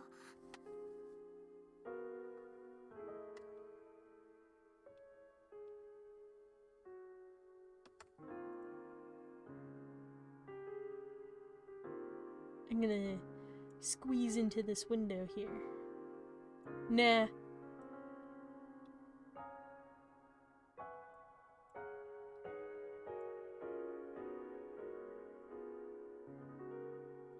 I'm gonna...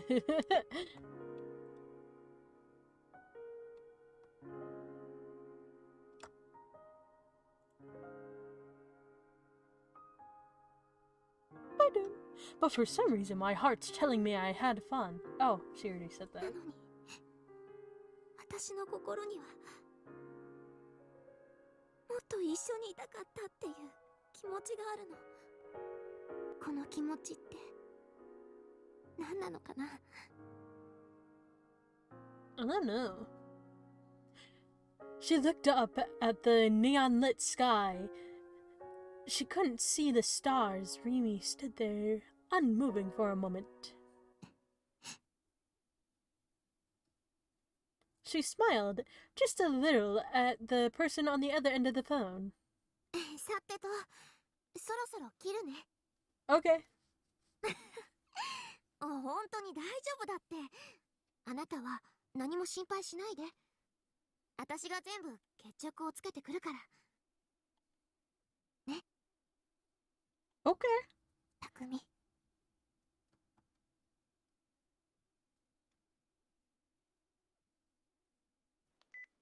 Beep. Beep beep boop.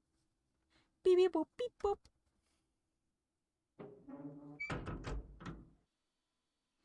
I no longer had the strength to do anything. The next thing I knew, I was back at the base. I must have gotten here somehow after feeling to kill myself on Yamanote Street, but I couldn't remember how. このコンテナって誰がどうやってここまで運んだんだろう。 Yeah. Until now, I never even thought about it, but now I realize how bizarre it was. It made me feel even worse. When I closed the door, the room became pitch black. I leaned up against the motionless? The only sounds in the quiet room was the rumbling of my computer fan and my own shallow breathing. I thought that maybe the darkness I wouldn't have to think about how ugly I was. But the opposite was true. With the silence and the darkness surrounding me, Rimi's cruel words were echoing in my mind over and over again. あなたは妄想の存在なんだよ。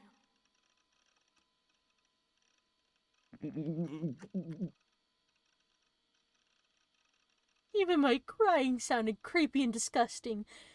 I felt like I was going to vomit. I was creepy enough already. If I didn't even exist like regular people did, that was even worse. I wanted to just disappear. I slowly walked over to the other side of the room, tripping over the garbage on the floor as I went. I turned to the light and drove away the darkness. My eyes fell on Suritan, post-awakening version, figure on my desk. I grabbed it and slumped into my chair. I held Suritan close to my chest. She was so small, so hard. She wasn't breathing. She wasn't speaking to me. She didn't have the warmth of a 3D girl did.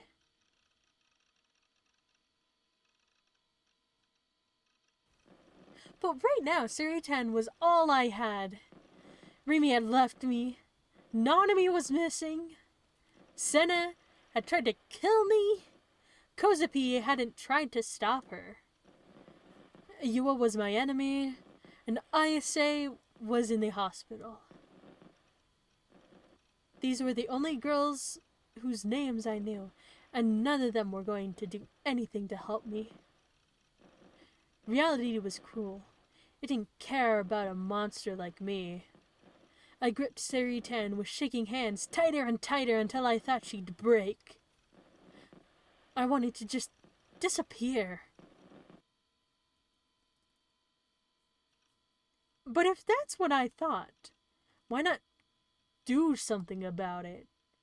I was just pretending to be the hero of my own big sad story. Nobody would take pity on me if I just sat here feeling sorry for myself.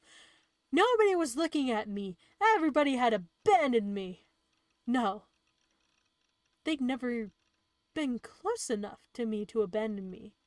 I never had any friends. I didn't even have a family.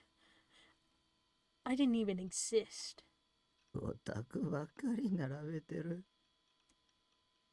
Fine then. Just die already. Wow. Whee! I put Suritan down and stood up from my chair. I found a roll of cord under my bed and picked it up. I made a loop in a big enough for my head to fit through, and then tied the other end tightly to the pipe that served as the edge of my bunk bed. No! 死んでやる、死んでやるよ、死んでやるんだからな。No! There was nobody to stop me. There was nobody to put me in the room. There was nobody but me in the room, of course. The cord was tied pretty tight. I realized that dying might be easier than I thought. I stuck my head through the loop and wrapped it around my neck. The bunk bed wasn't tall enough for me to hang myself from it while standing. But if I kicked my legs out from under me, that wouldn't matter. All I needed was the courage to do it. I gave Suritan one last glance. She was smiling at me from the desk. The only ones who were there to see me were Suritan and the rows of wives on my shelves. I was so sad, so lonely, I felt a sniffle on the back of my nose. Sayonara. No! Sure, you're an incel, but... I put my whole weight into the cord and kicked my legs out in front of me. The cord tightened around my neck. I could feel the pressure. It was biting deep into my flesh. It hurt! No!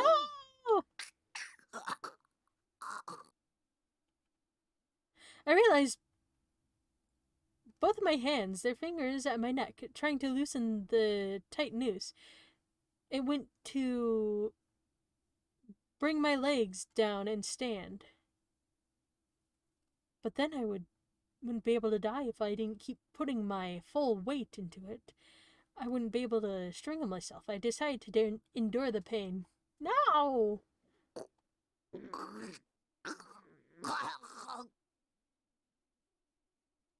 My throat hurt. I wasn't able... It was the lack of air that hurt so much as the pain of the cord digging into my neck. Come on! The pain continued. It was so painful that I couldn't even pass out. My body shook. I was spinning in circles, looking like an idiot with my legs kicked out. The pipe on the bunk bed creaked, and then my body lost its support. I fell butt first onto the floor. The pain from my pelvis made me roll around on the floor in agony.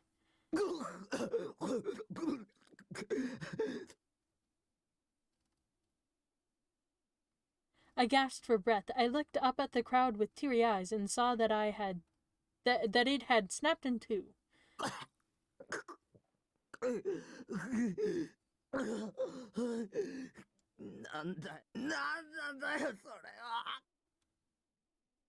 Why was I failing now?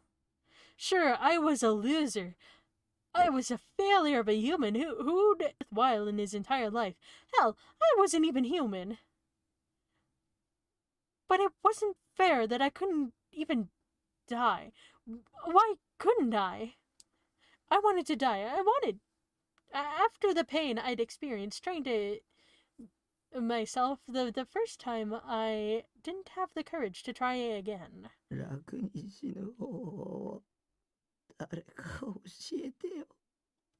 No. Even now, I was still looking for others to help me. I was so disgusting, I made myself want to vomit. I really was just so pathetic.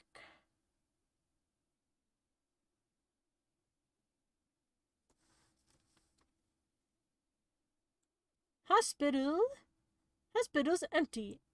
Out. Huh?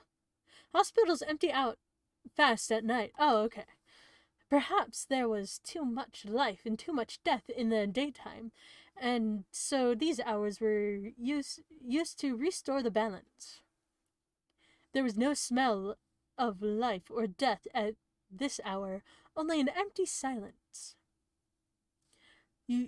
Yusuji-ban chuckled to himself. He was a weird guy to be thinking about these things. But it did seem especially quiet today. It wasn't even lights out yet, but the lights in the hallways were off, and there were no nurses to be seen. The second ban set foot in the lobby, he started to have a really bad feeling. There was no reason for it. It was just, you might call a detective's intuition. My intuition's pretty damn good too, isn't it? Maybe the strangely religious thoughts he was having were his way of trying to take his mind off the feeling. He'd taken a taxi here and called Sua several times on the way. But Sua hadn't picked up once, a fact that spoke more about his current situation than any words could say. There was no time to waste. He had to find where in this huge hospital Sua was being held, and then rescue him. And without the kidnapper finding him either. any kind of shoes would echo off the linoleum floor. Ben had taken off his leather boots before he'd come into the lobby. It was almost winter. He could feel the coldness of the floor through his socks, and it made him shiver. Shiver me timbers. The sound of the main entrance automatic door opened echoed through the lobby before he could hear the girl calling his name.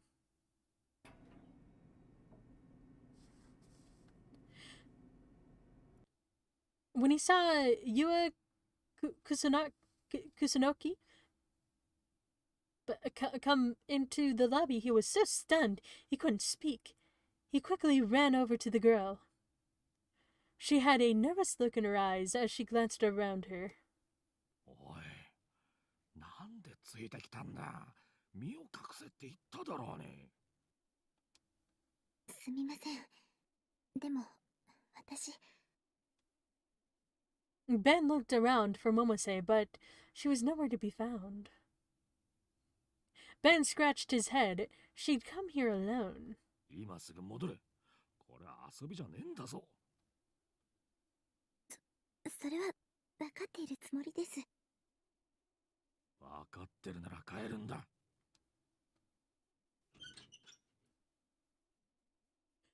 Then he heard a creaking sound coming from one of the hallways connected to the lobby.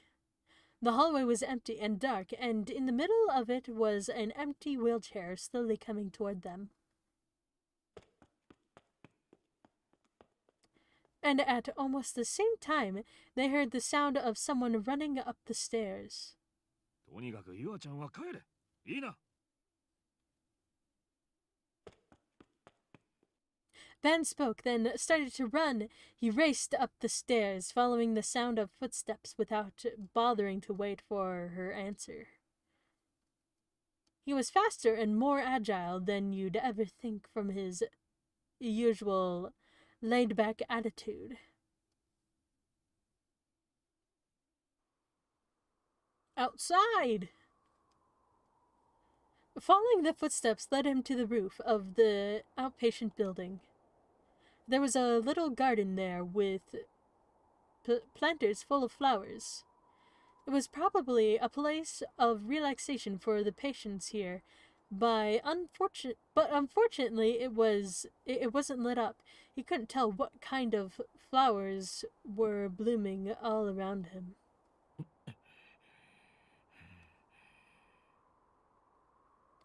The wind was strong up on the roof. Still out of breath, he glanced quickly around him.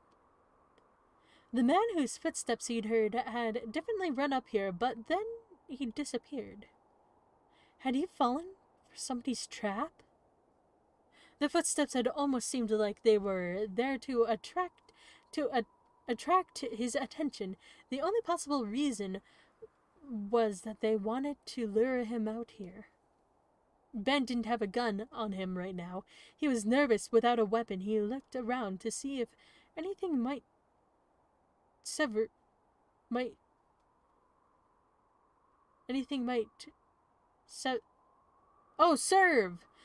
as one, but come up empty-handed. He gulped and wiped the sweat from his forehead away with his fingers. One step at a time, he proceeded toward the center of the garden. There were plenty of places for a person to hide behind that bench, or on the other side of the planter. He sharpened all his Sharpened? Oh, okay. He sharpened all his nerves to be ready no matter where the attack came from. The center of the garden was a big circle with benches all around its outer perimeter. He looked at each one in turn, then noticed something strange on one of them. He slowly walked over to it before being careful not to let his guard down. As he got closer, he began to take shape. Oh, it began to take shape. Whoa! It was the size of a soccer ball, round and black. It was a severed human head. What? No, it's just a helmet, right? Van had been involved in a few murder cases where the victims had been dismembered. It reminded him of the photos he'd seen. His bad feeling got worse and worse. The thought that it might be his partner's head filled him with rage and frustration. Van clenched his jaw. He took another step toward the bench. The thing on the bench wasn't moving at all. A cold wind blew. That's a strange wind. And then he heard a gunshot. Oh. It was so fast and sudden that he froze. He was supposed to drop to the ground and look in the direction of the sound, but he couldn't. No! Actually, there was no need to even bother anymore. He felt a burning pain in his chest and touched it with his hands. It was slick and wet. Something was pouring out of his body. He recognized the raw stench. And then a moment later, his brain recognized the pain. He'd been shot. By the time he realized, his legs had already given out. Wow. He'd fallen face first to the ground, unable to stand.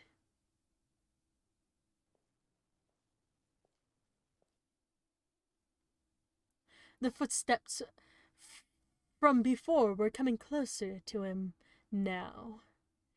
He looked up at the approaching man with vision that was already starting to blur.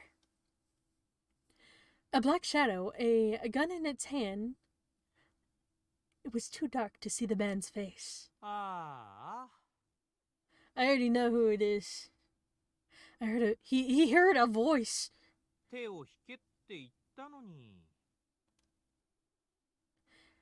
was a voice he knew.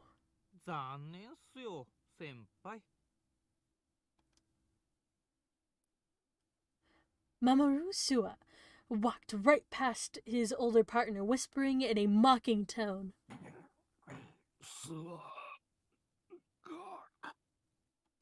Holy shit!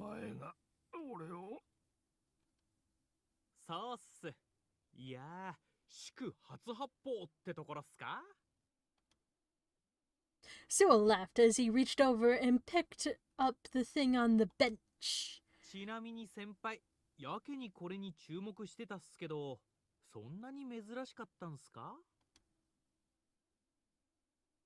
ダーススパイダーのヘルメット。Sua walked back to him. Why do they keep bringing back Darth Spider? Like, why? I don't... He keeps coming up more. Sua walked back to him and held the helmet right in front of his face. Now, keys. Just kidding.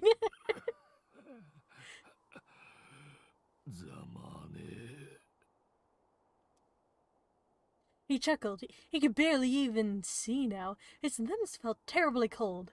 There was a pain in his chest, but it wasn't unbearable. He felt an intense gaze like somebody was looking at him, but he couldn't tell if it was Sua or someone else. Realizing he had only a few minutes left to live, he forced his body to turn over. Now he was stretched out looking up at the sky. It was cloudy, though he couldn't see the stars. Even if they had been out, his vision was too dark now to see them.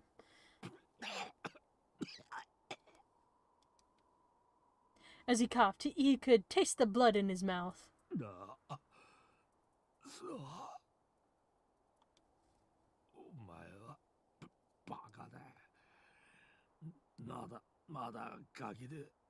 どうしようもないくらいのバカなデカだ。だが俺はお前のこと結構勝手だ。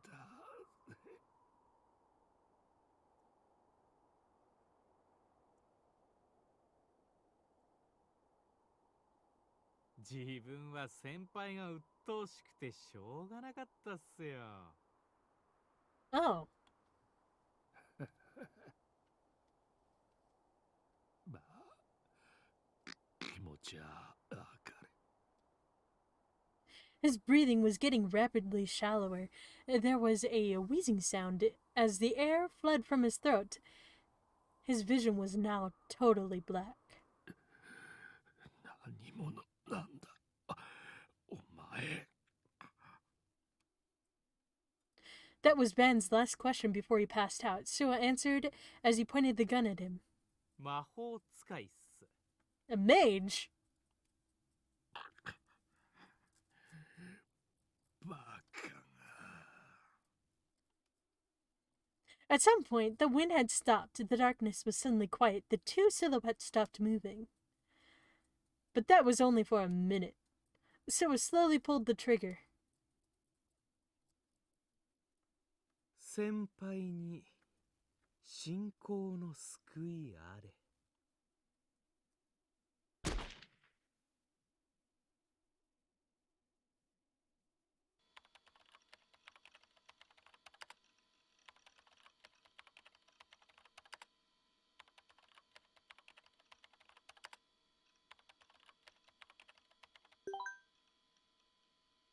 Grim entered the room. Current murders, too.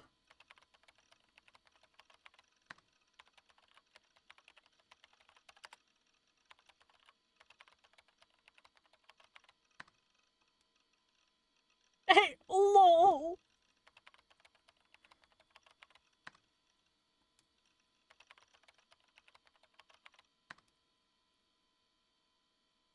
Yeah, have you gone crazy? Lol. Or did your IRL GF dump you? Let me tell you something you'll want to hear then.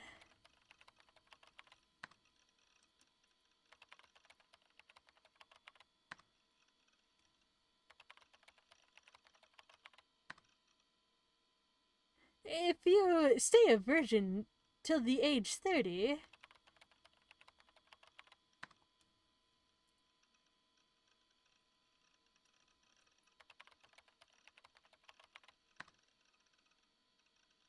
you learn to use magic. I don't know about that.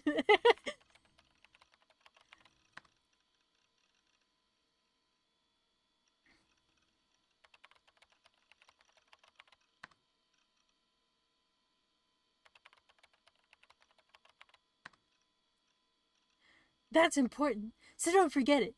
It'll be on the test. What test?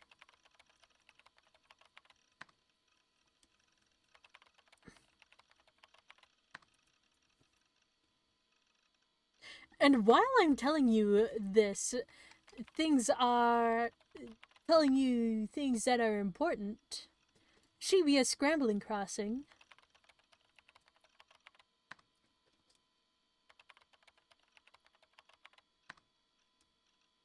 One hour from now, something big is gonna go down.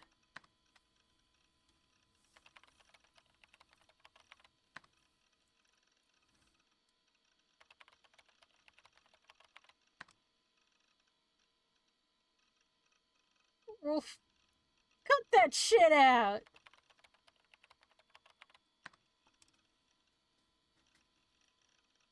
Go see what's happening then.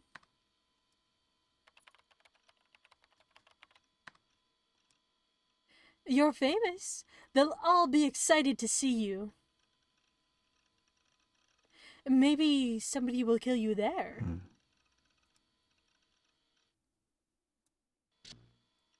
I turned off the power to the monitor, then pulled my legs up onto the chair. 僕を殺してよ。鬼ってば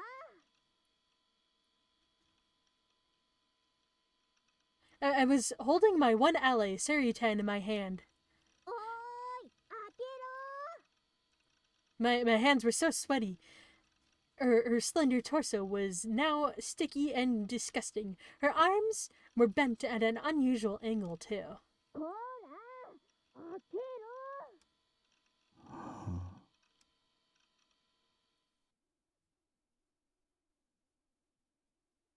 Who is it? That voice? No. How? There was no mistaking it. Out of all the girls who visited the base, the only one who was the type to yell like that. Nanami was here. It was... I was a little shocked at how little emotion this inspired in me. I just didn't care. Even if Nanami was here now, what difference did it make? It wasn't even that strange that she'd be here. Rimi had just said she was going to save her, right?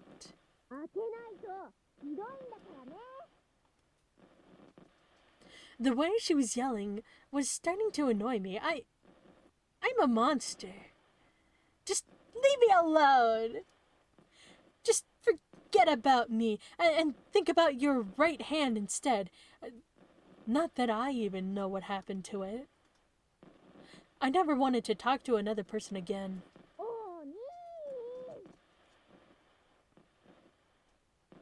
But she was just so annoying that I found myself getting out of the chair and heading to the door. I felt like it was taking me a long time to get there. That's when I realized I was afraid of seeing her.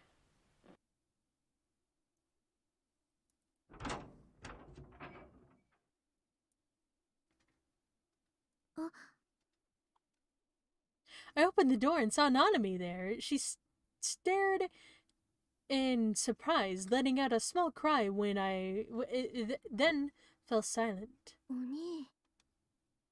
She'd been so loud a moment ago, and now she was quiet. I didn't understand. I never really seen her like this. So I started to wonder, was this the real Nanami? いるなら早く出てよ。入っていい? I couldn't say a word.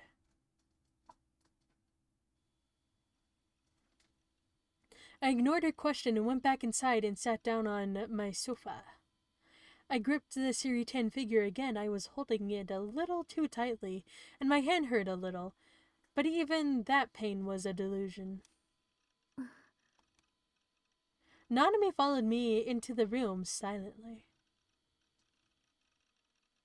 She seemed like she didn't know what to do, so she moved a few of the magazines out of the way and crouched on the floor. She didn't say a word. Normally, this would be when she started to lecture me about something. But instead, she just crouched there, staring at the floor, depressed.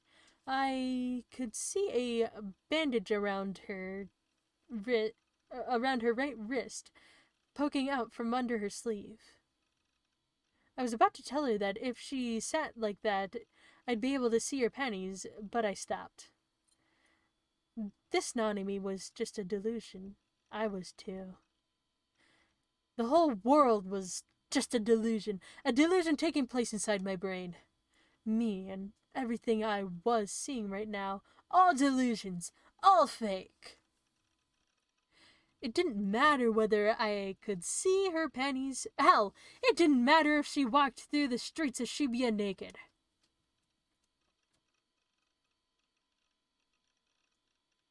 I looked away from Nanami and up at the ceiling. I started to count the rust spots there for no real reason. I didn't want Nanami to be in my field of vision. It would just make me even sadder. The silence continued. The only sound in the room was the sound of my computer fan. Nanami always used to be so annoying and loud when she came to the base.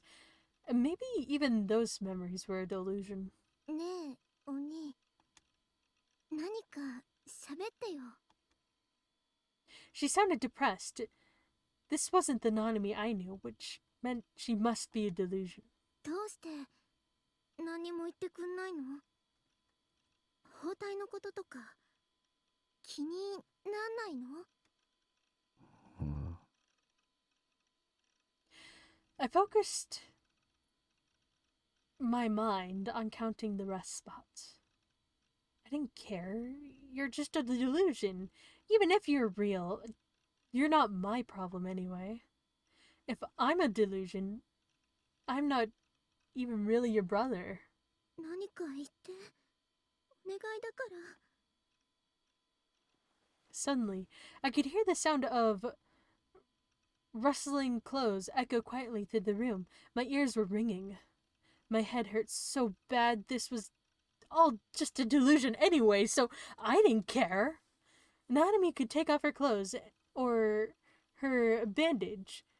No matter what weird thing she did, it wouldn't surprise me. I didn't care. This was a delusion.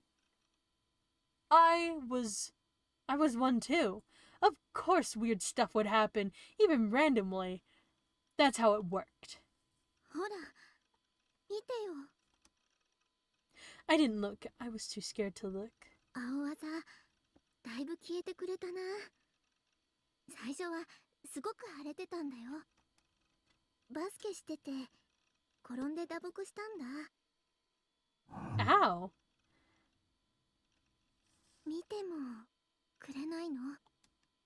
ナナってお兄に心配されたこと一度もないな。逆はしょっちゅうなのに。I didn't want to see anything anymore. I didn't want to think about anything.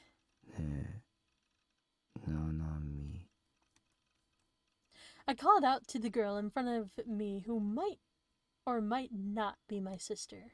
お前が本物でも偽物でもどっちでもいいよ。 There was only one thing I wanted now. 僕を殺してくれないか。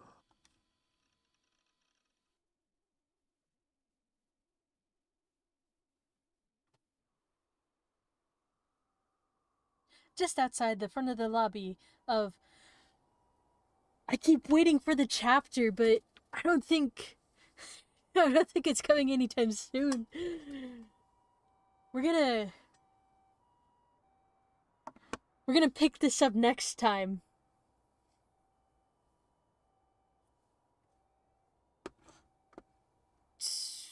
Oh yeah.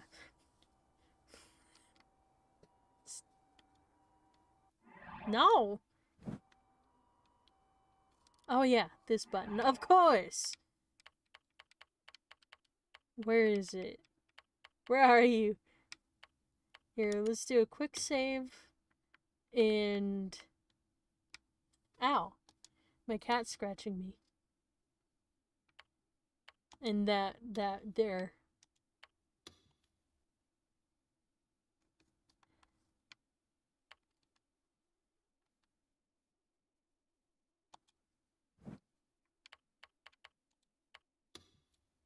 Yeah! Ow! Whoop!